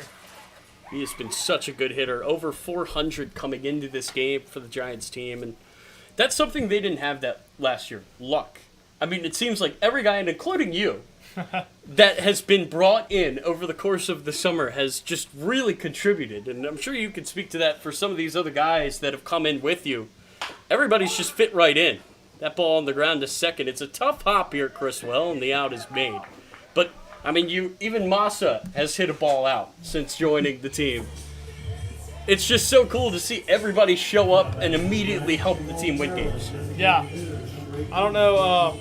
I might be the exception. Most guys are picked and recruited by the coaches, which they do a great job. I was found on a search on Twitter because we were down catchers and they tweeted out, "Hey, we need a catcher." And You were telling us the story earlier. I don't know if you've ever been up here before to tell it, but I mean, I think it's a fascinating story if you want to go into some of it. So it was Saturday night at the beginning of June. Y'all had already started the season, and Austin Grass, who's the guy I'm living with now, y'all had a catcher go down. It might have been Gibbs or Bunch. I'm not sure who it was. It was Bunch, who, by the way, is back and hitting now. Yeah. Even he. So Bunch goes down. They tweet out Saturday night, "Hey, we need a catcher." My pitching coach at my college saw the tweet, texted me Saturday night. He's like, "Hey, you want to play summer ball?" And I said, "Absolutely." And so, talked to my family, talked to my girlfriend, let her know I'm going to Maryland for the summer. What'd she say? What was Yeah, the but first what's the thing reaction? I'm curious. She was super supportive. She's great. She knows that I love baseball and that this is what I love to do. So she was supportive. I mean, she was sad. We had some plans for the summer, but she ended up getting to come up here and see me and watch me play. So it all worked out. But I told my family that Saturday night and packed my stuff up that night, drove to school and got my catcher's gear and everything. And then Sunday morning at like 6 a.m. I hit the road and drove 11 and a half hours Sunday. So what states will that take you through? I don't know what You saw a lot of the country. Yeah, there. like Yeah. What states did you go through there on your trip? Yeah, so I went, geez. It's a lot. I know it was Mississippi. I ended up stopping in Knoxville, Tennessee. It was like halfway for me, or a little over halfway. It was like 11 hours. Did you spend the night there, or Spent the night in Knoxville. Okay, gotcha. And then Monday morning, I got up and finished the drive and drove 7 hours Monday. That's crazy. And then I get here, it's like 3 o'clock, and I'm here before the guys show up for batting practice. But I'm here at like 3 o'clock. I meet TJ. I meet all the guys on the staff. And TJ's like, "Hey, man, like, how do your legs feel after the drive?" And I was like, I'm okay. And he was like, "Sweet, I'm putting you in the lineup tonight to catch." What? And then Were you expecting that at all after like just getting back from this insane like 11-hour drive? No, so Coach Grass, Austin texted me when I was about 3 or 4 hours out. It was the morning of the Monday game against Big Train, and he was like, "Hey, if you're feeling up to it, we're gonna catch you." And I was like, "Okay." And I instantly got all excited because it had been a while since I'd caught with the spring season. I didn't play that much, and so I was just pumped to get to play. So And what a big game that was. Yeah, we walked. That was an electric game. That was the walk-off game. Yes. Sheeler walked us off against Big Train in my first game. Probably the most fun, most intense game of the year. I mean, for that to be your introduction to the Giants, were you thinking to yourself even that night? I know you threw a guy out. Big caught stealing, by the way. Bench is fired up. Yeah. I'm sure that night, were you thinking, I might have made a good choice here coming to Gaithersburg? Yeah, no, I had no idea. Really had no idea about the league, about who each team was. I didn't realize it was a division game. I really had no idea. They just showed up. I was like, "Oh, I'm playing Big Train, and I'm batting seventh, and I'm in the lineup. Like, let's go." And so I caught, had a blast. Met Hank Littman, who's one of my best buds on the team. He What a pitched that night and performance. threw a gem. Yeah, I think he had like 10 or 11 guys on base, and none of them scored on him. Yeah, no, he threw a gem, and it was my first time getting to meet him. So that was a really cool night. And since then, like, I guess really since I've got here, all I've known is the Giants being hot and playing well. We've had our games, but really, this whole summer I've gotten here, we've just had a really great summer. Guys have been really playing good. AJ Martin tuned into the broadcast from the physio table. Leaving a little comment for you there. Well, when you get 20 games in a row with the base knock, you've earned the right to get subbed out, relax a little bit, call some shots. Well, again, Barb, last question for you here. You came here on a whim. Do you regret the decision? Absolutely not. This has been the most fun I've had playing summer ball. I can't wait. Hopefully TJ decides to invite me back next summer. But I've loved my time in Gaithersburg and getting to play for the Giants. I love this organization. The people are awesome. So, yeah, as long as they'll be inviting me back, I'll be spending my summers here in Maryland. Well, we'd love to have you back. You're a Marylander now. Yes. You've eaten a crab. What more do Yeah. you need to do? Yeah. Barham, thank you so much for Yeah. joining us, and Thank you, good luck guys. the rest of the way. Yeah.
else.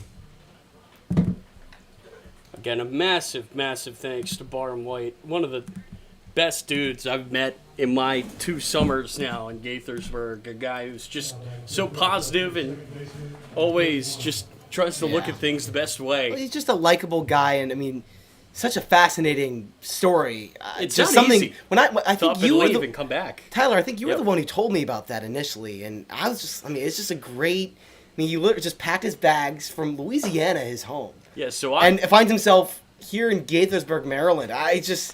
It's a great story. I mean, he's a great, likable dude. I first talked to Barham White in the outfield in batting practice the day after that walk-off win, or at least the game after. I don't remember if they had off or not, but he was telling me that story about how he drove up here, and it was me, Hank Lippman, Barham, and maybe a few other bullpen guys just listening in on the conversation. And it was cool, just to talk about that journey of his to get up here, but also that first game. Yeah. And you could hear him talking about it. He was just as excited then.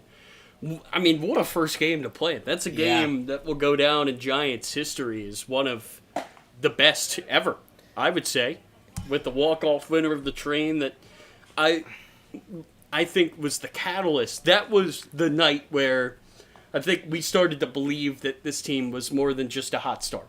Yeah, and I wasn't there at that point, but I mean, what a way to be introduced to Giants baseball. Yes. I mean, because think about it. You're going out there, you're catching with a pitcher that you met. I mean, everyone you're meeting that day. And the cool thing about it is look at Lippman and Barham now. Yeah, and I think that just speaks to who Barham is because having a good battery mate as a pitcher, it's not an easy thing. Some pitchers, I mean, you see to the major league level, have guys that they need to be paired with, and sometimes guys just don't hit it off, and it makes it a tough connection. But for Lippman to have such a good outing that night, the very first night he met his catcher, goes to tell you all you need to know about who Barham is, his personality, how he just puts you at ease. Into the air center field. And it falls in between Oh, God. Will Burgess and Aiden Robbins. And if you're going to have that happen, it's better to happen now than in a tight game. And that's just... I mean, I heard Will Burgess, definitely heard him all the way from here, even call for that ball. And it looked like Robbins had stopped, but Yeah. he was so close to Will Burgess that I think Burgess just didn't want to run into him. Well, right. I mean, you obviously don't want to get hurt. That is the center fielder's ball. Burgess called it. Robbins should have... You got to... Because you're looking at the baseball in that scenario. You're not looking at the other guy. So there needs to be some sort of verbal communication, like, that's you. Because otherwise, you don't know if Robbins is about to come running into you full speed. It's a scary prospect. So that's just something where communication has to be better. And, it's probably a product of, being down 9 runs late in a ball game. And Tyler, you mentioned, if a play like that's going to happen, it should happen tonight. And, Lesson learned. Yeah, lesson learned. And, another thing that's going to happen tonight, probably for the rest of this game, is guys who might not have the greatest numbers, the greatest recent outings are going to appear, and that includes Jake Point now on the mound. I mean, you guys were there for his last outing where he didn't record an out against the Grays and he gave up 4 earned runs. But Yeah. back to Barham White, who caught the best inning that Plain has thrown this year. One of the most important innings any Giant has thrown. He held that big trade lead to 1 and set up that walk-off by Danny Sheeler. And how about this? Burgess and Robbins are getting another crack at it. This time they make that play. They say whenever you make a mistake in the field, the ball will always find you. And it just did. And Robbins and Burgess, they communicate better there, and the catch is made. And if you're them, I think you just think about, look, we made the play, and we move on. Back to your point about, just our conversation about Barham White. A stat that I would love to see is catcher ERA. Because I wonder how much that makes an impact. I mean, at the major league level as well. Because it certainly does. catchers are the ones calling the game typically. Sometimes the pitching coach takes command or whatever, but a lot of times it is the catcher calling a game, getting frames, have to have a good relationship with your pitcher. So, I don't know. It's something that I don't know if there's any way to see it. Probably not. But I mean, is this a cry to the league to get some more advanced stats? maybe it is. I mean, Maybe I have to crank out another spreadsheet, but Yeah. that would be a tall task. I don't know how I do that one. It would be quite a laborious project. Well, I mean, even with the TrackMan that we've gotten, the players are craving those sort of numbers. I've talked to plenty of guys who have been like, "Oh, well, we want to see that too." Well, if there is data, you Oh, know that no. people will want to see it. Oh, and there goes our camera. It looks like David and I will have to take out the ladder at some point soon. Oh, man. It's not what you want to see. We'll try and get that fixed as soon as possible. Here's the 1-2 incoming from Jake Plaint. Hit well. Center field. Burgess coming in. He's got it. There's the second out.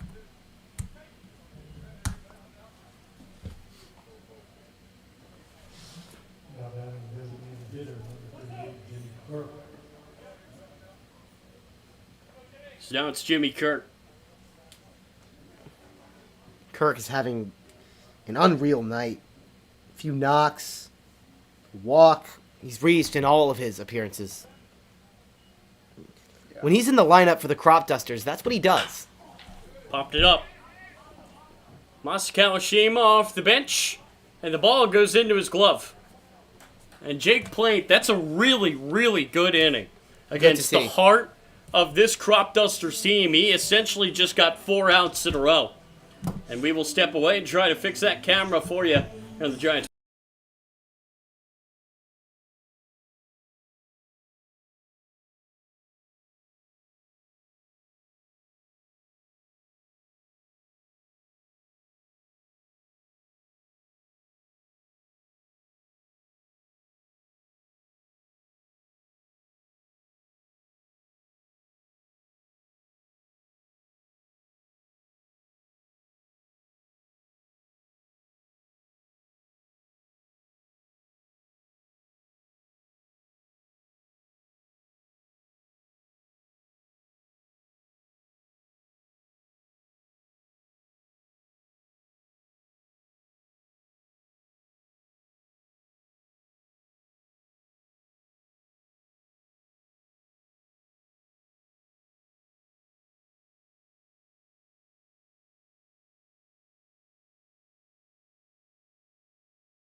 Pitcher, number 44, Jacob Bunch.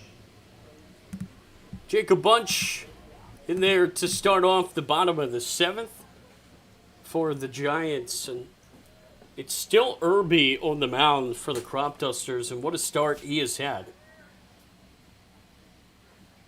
Bunch takes strike 1. Ace is trying to walk off the Senators right now. That game 2-2 in the bottom of the 9th, but they have 2 on and 2 outs. 0-1 and Bunch will hit that to second. The throw is high. Coming off the bag is Fry, and safe at first is Bunch. All right, Tyler, what did we miss? You missed an infield single for All Jacob right. Bunch. I Good like the sound hustle. of that. All right, we hope the camera is a little bit better. Batting for the Giants, fielder number 30, Will Burgess. Now it's Will Burgess' turn.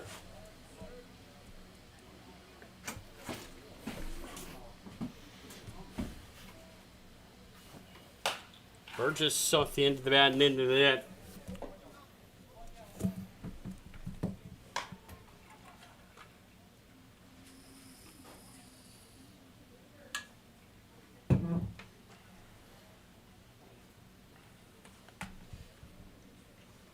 So 10-1 ball game.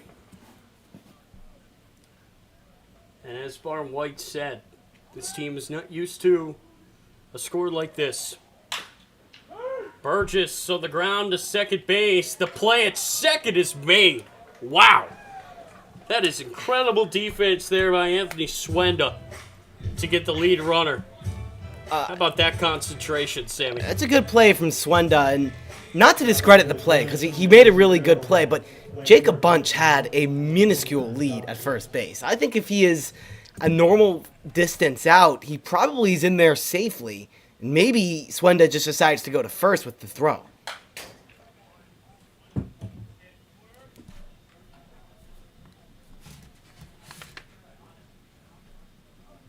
So I'm not sure what the direct substitution was for Masakawa Shima to enter the lineup, but I just saw him stretching in the bullpen.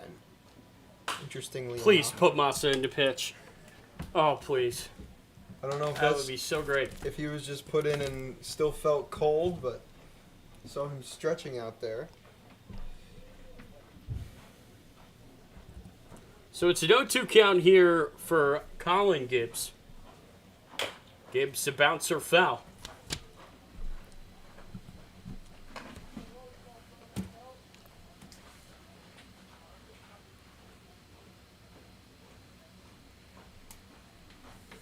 If you are just joining us and you missed the Bar and White interview, the in-game interview we conducted tonight, don't worry, it will be posted on YouTube.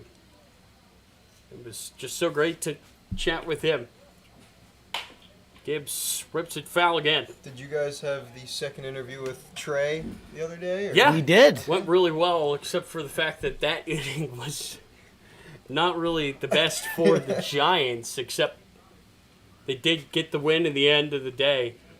It was a Diaz masterclass for the Train. It's popped up left side and caught by Boma. 2 outs. Vicendiz. Vicendiz. I'm not going to get used to that. Vicendiz. Yeah. Vicendiz. Vicendiz. Yeah. Andrew Manning has struck out on the Aces. More scoreboard watching for Tyler here. Extra innings in Alexandria. Wow. How about the Senators? So they're night. They're a good team. And who knows? I mean, they could sneak in the postseason and maybe even make some noise. I think they They could absolutely maybe. can. We might see them in the semifinal. Whether is the LCS? Is that what they're calling it? Yes. Or okay. But it is, for all intents and purposes, a semi-final. I think the Senators could get Vicendiz? there. Yeah, Vicendiz. Vicendiz. Okay. Send. Yeah. Vicendiz. Yeah. Vicendiz down 0-1. I feel like he told me that it was his DJ earlier. He'll hit it on the ground to third. Boma bobbles. Boma throws in time. Wow. What a play. And we will head to the 8th. 10-1 to the visitors.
Welcome back on the Giants Broadcast Network. David Lewis, Tyler Lochte, Sammy Krimstein on the call for you. Jake Plaint back on the mound. And just as we did last year for our final broadcast together, all three of us getting some play-by-play time here in this one. 10-1 as we enter the 8th frame of play. I mean, I just figured, look, it wasn't working with me. So let's pass it around. Maybe you'll take 8th, Sammy 9th. Be Ryan Boma to lead off this inning for the Cropdusters. First pitch finds the zone. I'll tell you, that's a good start. Yeah, that's a Here really we go, good start. David. Jake Plaint back out again, and the flyout he had against Quinn Ahern, that was the rare Ivy League versus Ivy League matchup in this Cal Ripken League. Plaint on the way to Brown, Ahern the University of Penn. Saw Andrew Ruggieri, former Giant from last season from Rug. Penn. Right. I knew we had a UPenn guy on the We had a Giants few last Marshall year. Mott. Yes. Oh, yes. Good memory. Wow. Because That's impressive. I feel like we had a third. I don't think so.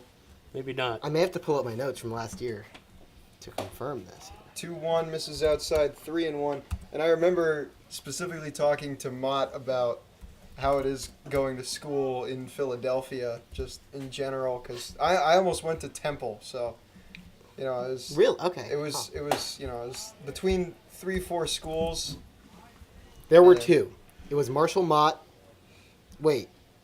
Why do I only have one? Leadoff walk for Ryan Boma. So Tyler, the broadcaster's curse after you said that's a great start. I mean, 4 balls in a row. You can't start off much better than a strike. Okay, yes, we had two. Ruggieri and Marshall Mott were the two Quakers in the Giant lineup last year. Yeah, I also spoke to them about their NCAA tourney Oh, that experience. was so fun. That was real fun. Right, because that was right before they arrived here in Gaithersburg, was it not? Yep. Quake show. 1-0 finds the zone. Now 1-1 on Griffin Puvel. Of course, the Senators cannot find a run. See if the Aces walk that one off. 1-1. That one misses outside. 2-1 now. Now batting right fielder, number 24, Griffin Booble. And the Grays and Braves at 3 apiece. That's an interesting one. That's a big game for both of those teams. Yeah. 2-1 misses low and inside. 3-1. Yeah, I believe they're only separated by a game or a game and a half. No, that's a big game. I mean, you got to remember, I know the Giants are in a good spot right now, but there's teams fighting for their playoff lives right now.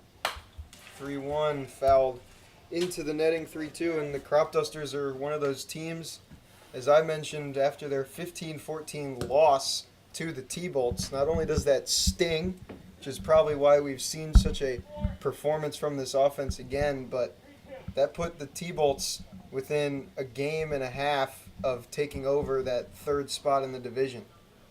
Full count. This one hit hard and over the head of Kawashima into left center field for a base hit. So it's runners on first and second, nobody out for Parker Fry. Now batting for the Crop I give a lot of credit to your meticulous note keeping. Like for me, as soon as Barham walked up here, the scorebook was essentially thrown out of the window. I will say I've never seen anyone as detail oriented with their scorebbook as David Lewis. I like He's to really do it. that's an art. I enjoy it and I love it, but it's because he gets so distracted and it's because David also he gets every pitch on there, which is not easy to do. I forget about every. I just get the result maybe if on a good day. Well, there's some times where I'll assume a pitch went a certain way, and then Oh. it happens. didn't, and then I gotta make Whoops. some corrections. Is this journalistic malpractice? Oh God, it's not the greatest moment when that happens. Sometimes though, I'll get a pitch wrong, and the very next pitch after the one I got wrong will just make the count what it would have been anyway. So, You were raised for nothing, or do you? yeah, basically. Okay. Like, say it's 0-1, and the next pitch comes in, and I write it down as a ball, but it was a strike. Then the next pitch will be a ball. You know, so it's still 1-2. No issue there. 0-1 finds the zone. Count goes 0-2. Plaint trying to record the first out of this inning. Plaint, a really nice guy to talk to, and funny story about him, he faced TJ Brockway's squad. This one hit back into center field, and that's down for a base hit. Leighton Lackey now in center field fields it, and will just elect to throw in to second base. So the score now 11-1 Cropdusters.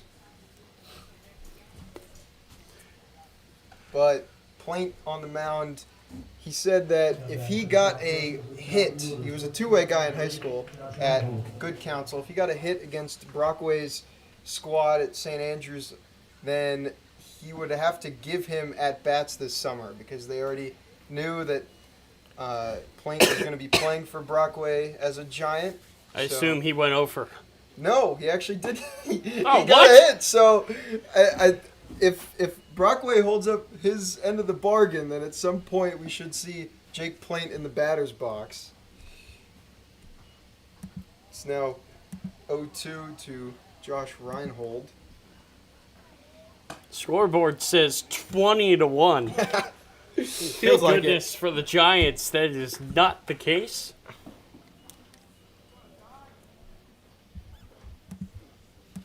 One count, actually. Scoreboard incorrect in that department as well.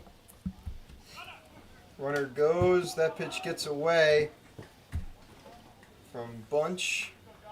And now it's two runners in scoring position again with no outs. And it's tough because if you're playing, I mean, you just faced the toughest part of the order last inning and you got 4 outs somehow, if you think about it. Well, I mean, Parker Fry, he's batting in the 9 spot, but he's 3 for 3, 2 walks, and 2 RBIs, and a run. So, I mean, he's reached base 5 times, as now he stands on second base. So it's a crazy good game for him. It's tough now, in a spot like this because run differential does, at the end of the day, matter. That pitch finds the zone. Count goes full.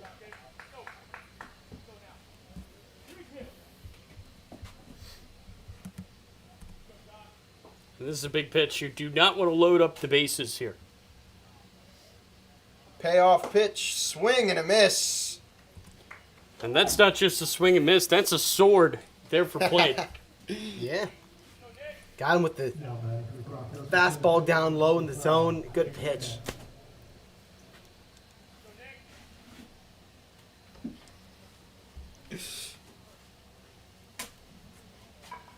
Brings up not Nick Lukac. That is Nick Lukac. I thought they made a substitution. That one flied into the glove. There's going to be a play at the plate. The throw in, not in time. That was a pretty impressive throw. Not sure if that's still Robbins It's or Matthew not. Best. Yeah, Matthew Best. That's a great arm. And it looked like the run would have scored anyway. Bunch veered into the baseline.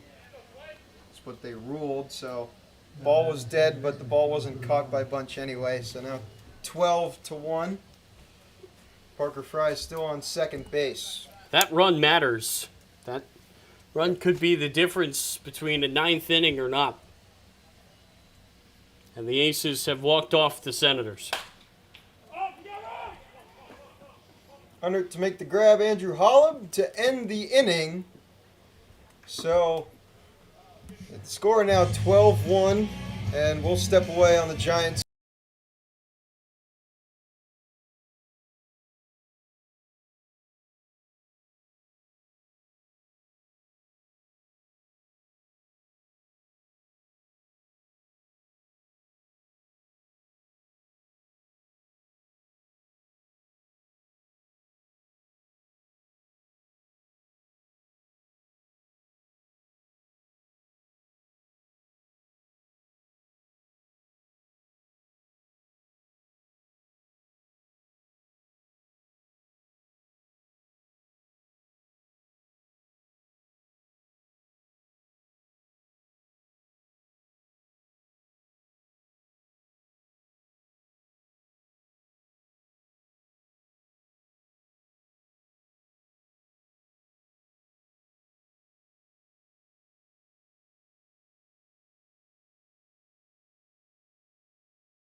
We're coming back. Welcome back on the Giants Broadcast Network. I'm David Lewis alongside Tyler Lochte and Sammy Krimstein. And we go to the bottom of the 8th. It's Giants down to their 6 outs. They need 11 to tie, 12 to take the lead. It's Peyton. Well, when you put it like that. It's Peyton Brannock on the mound for the Cropdusters after an amazing start by their Michael Irby. A start that we did not talk enough about. Tyler, I must copy you here as he puts on his rally cap. Rally caps are on. Although I am not wearing my Giants cap today. Do you have one? I do have. I don't have one. I don't know if I have one. 0-2 to Powell. I do. Strike 3 called. And now the Giants are down to 5 outs. My Northwestern hat. As I am repping my school with my shorts, my shirt, and my hat today. Yeah, full Northwestern fit. I Where don't are the know. shoes? Where are the shoes? I do have Northwestern socks. Oh my. I didn't bring them, but I could have gone for Northwestern shoes is the last thing. Well- That's completing the Infinity Gauntlet. I will say purple does look like a good color on you. For me, I don't think I can really pull off bright orange everything. So Why not? No, I think the bright orange is a good look. The orange. Holla puts this one on the ground as third baseman, who fields it and makes the throw in time.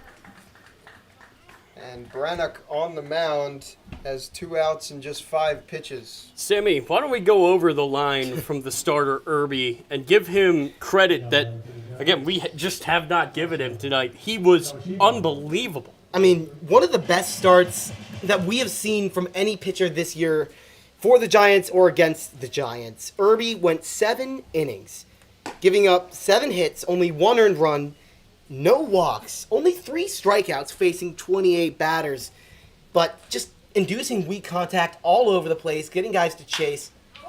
Kawashima puts this one on the ground to Swenda, who can't make the play. So, signs of life. Here we come. 2 outs here in the bottom of the 8th. Here come the Giants. And Tanner Sanderoff, who hasn't gotten many ABs this year, another one of these two-way guys, will step in for his first at-bat of the evening. He jokingly said, he's in the All-Star game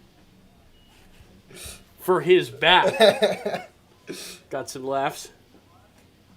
First pitch to Sanderoff, low and outside. Now batting number 2, Tanner Sanderoff. Sanderoff, a guy with some pop. He hasn't had a ton of at-bats this summer, but he's a hitter. But back to Irby, I mean, he was just so good. I mean, talk about a good start gives your team a chance. A great start essentially wins it for your team. And that's what Irby did today. Pickoff attempt not in time. And you guys saw the power Kawashima has firsthand the other day. Yeah, we did. That was pretty cool. 2-0, misses now 3-0. How was that, was that something that was surprising or anything like that? I was a little bit surprised because somebody told me that Massa doesn't have any pop. That person was Massa. So Massa lied. I guess he did. Because I asked him, he had a great does have bunt. pop. He had a great bunt, and I was like, do you like bunting? And he was like, I don't have any pop. And I was like, oh, okay. But he showed that he does, in fact, have a little bit of juice in his bat. Yeah, he got that to one of the deeper parts of the field here. Chris Wells. Speaking Runners of go, pop. First pitch, Matthew Best puts this one into center field. Kawashima will score. Being held at third is Sanderoff, and now it's 12-2 Giants. Here come the Giants, GNQ. 4 outs, 10 runs. Can it be done? I was just about to say, Matt Best, speaking of a guy who has pop, and Best with a nice piece there, 89 off the bat, drives it right back up from where it came. And now if Bunch goes deep here, things might start to get funny. First pitch to Bunch. Low and inside.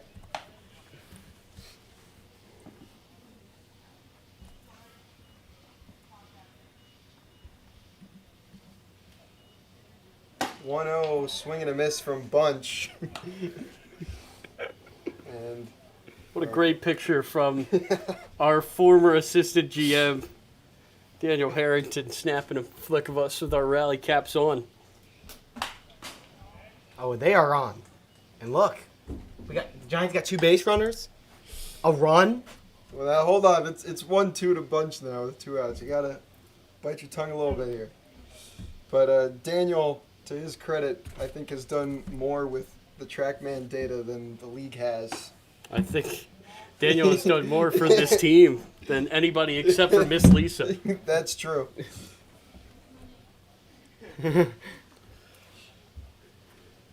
2-2, swing and a miss by Bunch, and we'll go to the 9th inning. The Giants get 1 back. It's now 12-2 on the Giants broadcast network. Sammy Krimstein will take.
To a winner.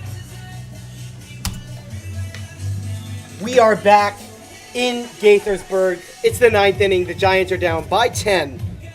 And got to take a moment here to give a big shout out to our guy, Matthew Kangas, who is, I believe, on a plane right now. He paid to watch this Yeah. game. I mean, that's dedication right there. Very excited that he's tuning in here. Yeah, shout out to Kangas and Everything he's done for this team. the team that he built last year. He learned from it, and now he has built a juggernaut this time around. And we have had so much fun calling the games. And again, credit to him. He has he's done a lot for us as well. He bought a camera.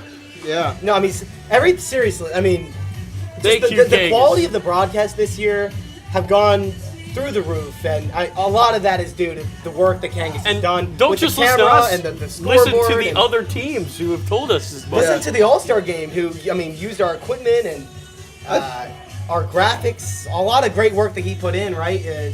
So I think the moment where I realized all that great work from Kangas was when I think the last time Sammy and we were in Alexandria, and a parent of Kevin Miluski, the all-star catcher for the Aces, I believe it was his mom, came into our chat, Yes. and I was like, oh, we're getting people from the other team to come on the broadcast here. in the game now for the Cropdusters, it's Ben Davis, wearing number 32, although the numbers, as we mentioned, a bit tough to make out for the Cropdusters. It's going to be 1-0 to Davis. Pitching for Gaithersburg, it's going to be Luke Pear. Luc Pierre, it's the Frenchman. He's not actually from France, but it's fun to dream. Pierre, the lefty, steps towards home and finds the zone for the first time tonight. It's 2-1 now to Davis. Davis comes in to the cleanup spot. Giants looking to have a shutdown inning here and keep their slim chances of winning this game alive, down 10. The pitch, this is cracked high and deep into the night sky, but foul. And wow, did Davis get a piece of that one? It dinged off of the batting cage in That's when you know you got it pretty far. foul right field. I mean, that was a very loud ding. Davis waits. The pitch from Pierre. This one hit hard again into right field. Over to make the play, Matthew Best, but it is down for a base hit. It's tough to see here, Sammy. Yeah, I got a pole blocking my view, so I didn't know if he caught it or not, but He deserved to get that hit after the piece of the last swing was foul. And I mean, Sammy, you mentioned keeping their slim chances of winning this game alive. I believe the biggest inning for the Giants offense still this year was 9 runs back against the Grays. And that was, I believe, the 5th game of the season. It was really early in this season. That one had a 9-run 4th inning. swing and a miss from Ahern, who's in the game. Ahern. Again, his sister, one of the best lacrosse players Maryland's ever had. So, very athletic family. Swing and a miss from him again, and it's 1-2. Pierre trying to find the first out of the top of the ninth. He steps towards home, swing and a miss. And Ahern is down on strikes. Good pitching there by Pierre to just focus on his innings.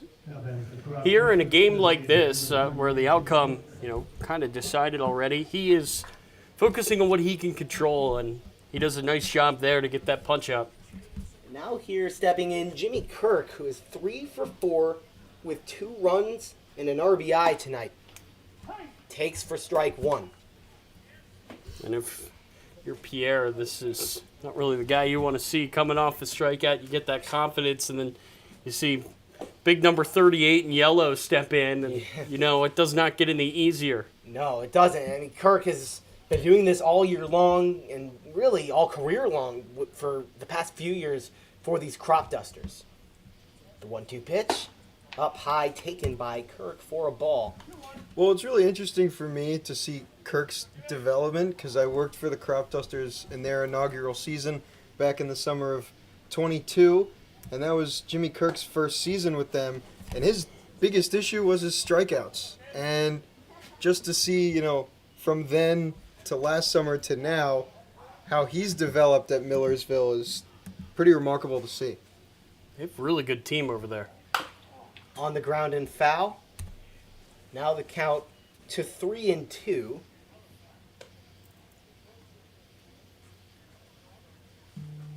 Pierre trying to find his first out of the inning.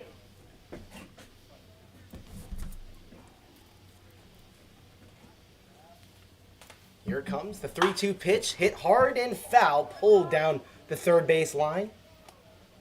Jimmy Kirk, if you could say one thing about his game, he hits the ball very hard.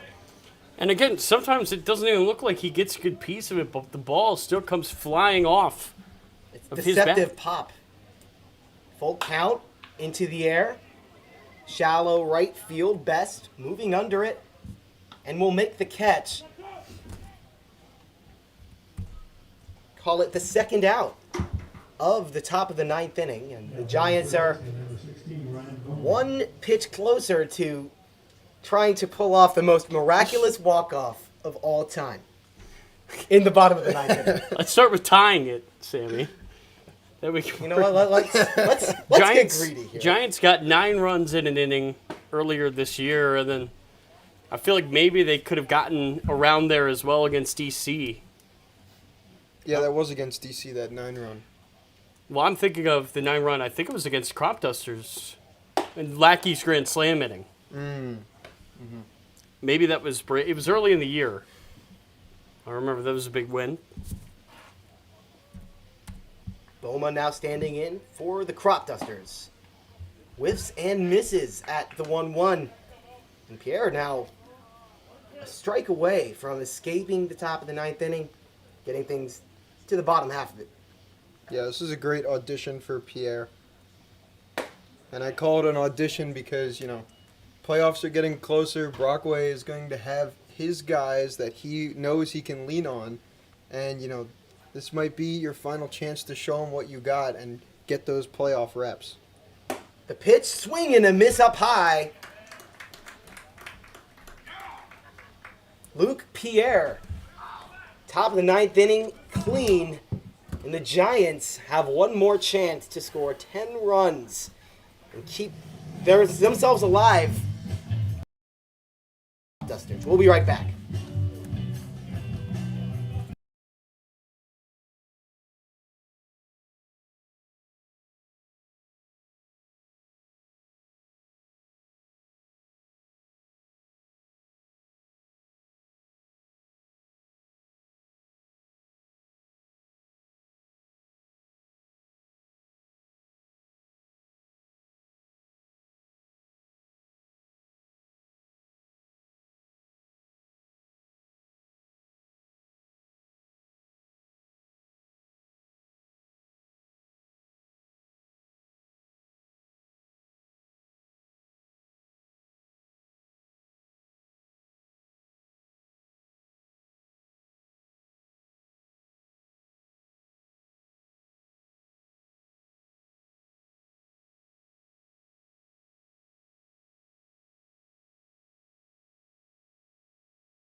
Ready? Leading off the bottom of the 9th inning for the Gaithersburg Giants. Peyton Brannick still on the mound for the Cropdusters. In the broadcast booth with us up here, it is Daniel Harrington. Just hold on to it. Daniel, how's it going? You've been down there holding the fort, carrying the Giants on your shoulders as you do. I wouldn't say that. I don't do that much. They play the game. I don't.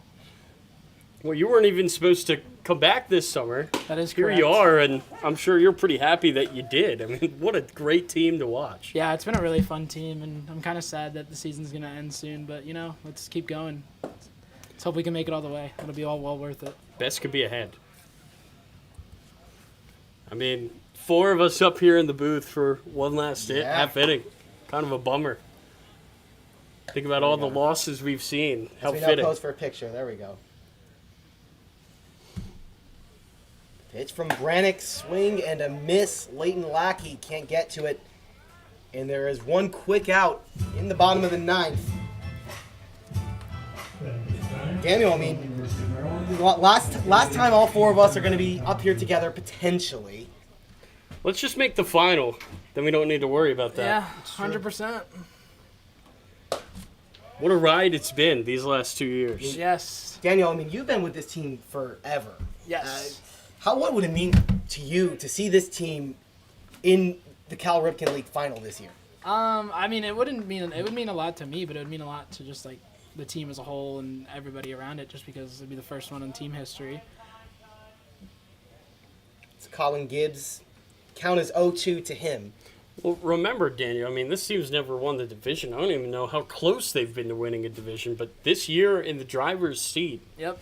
there's more work to be done. Yep. We're going to have to close it out these next 5 games. So. Every game from here on out kind of feels like a playoff game with Yep. so much on the line for us. Yeah. That You would have game- told me we'd get that last year? Yeah. I'd take that. Yep. That game Saturday in Bethesda is going to be a big one. The 0-2 is swung on and missed. 2 strikeouts for Brannick in very quick fashion, and the Giants down to their last out, down 10 against Olney. Yeah, Brannick, that's his 5th strikeout, and he's faced just 8 batters, so really good stuff from him. Yeah, I've been really impressed by Brannick here in the bottom of the 9th. He's going against his teammate. Oh, that's always fun. Again, talking to Barn White, just a mix of guys you never thought you'd play against, never thought you'd play with, and now you got 2 teammates facing each other. That's what makes summer ball fun.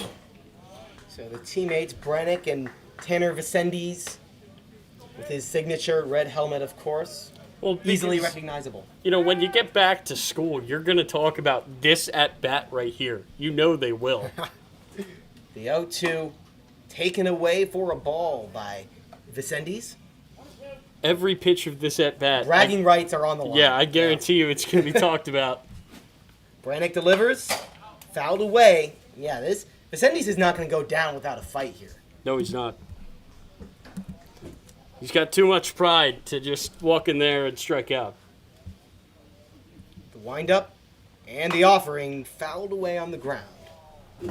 So Daniel, have you spoken to Tyler DiMartino about IU at all? And Yeah, What goes on I've there? been telling him a little bit about the area, and he's told me where he's living at and who he's living with. He's living with probably our 2 best players, so it'll be a lot of fun next year. I'm excited to hang out with him for a few times and potentially be a part of the baseball team with him.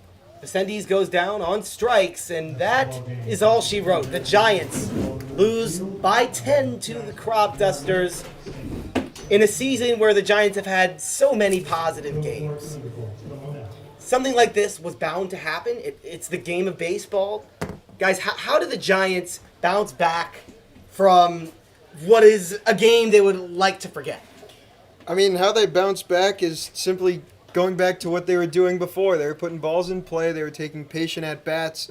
And, tonight we just didn't see that. We didn't see enough guys see enough pitches. And for the most part, it's on both the offense and the pitching. I mean, pitching didn't have its best night either. And fortunately, they'll play the T-Bolts tomorrow night, and that could be a revenge game for them. I mean, that's the last home game, too, so... Yep, David, you and I will be here for what I hope will not be, but could be my final ever call at Criswell Automotive Field. Again, really hope not. If they make it far enough in the playoffs. Are you getting emotional? back. Are you gonna... Oh, no. Tomorrow, tune in at 7 p.m. to hear me bawl my eyes out live on the Giants broadcast network. So for Sammy Krimstein, David Lewis, all of our guests, there will be more tomorrow or whatever that game is played because of the good old weather. Until then, we thank you so much for tuning in, all you.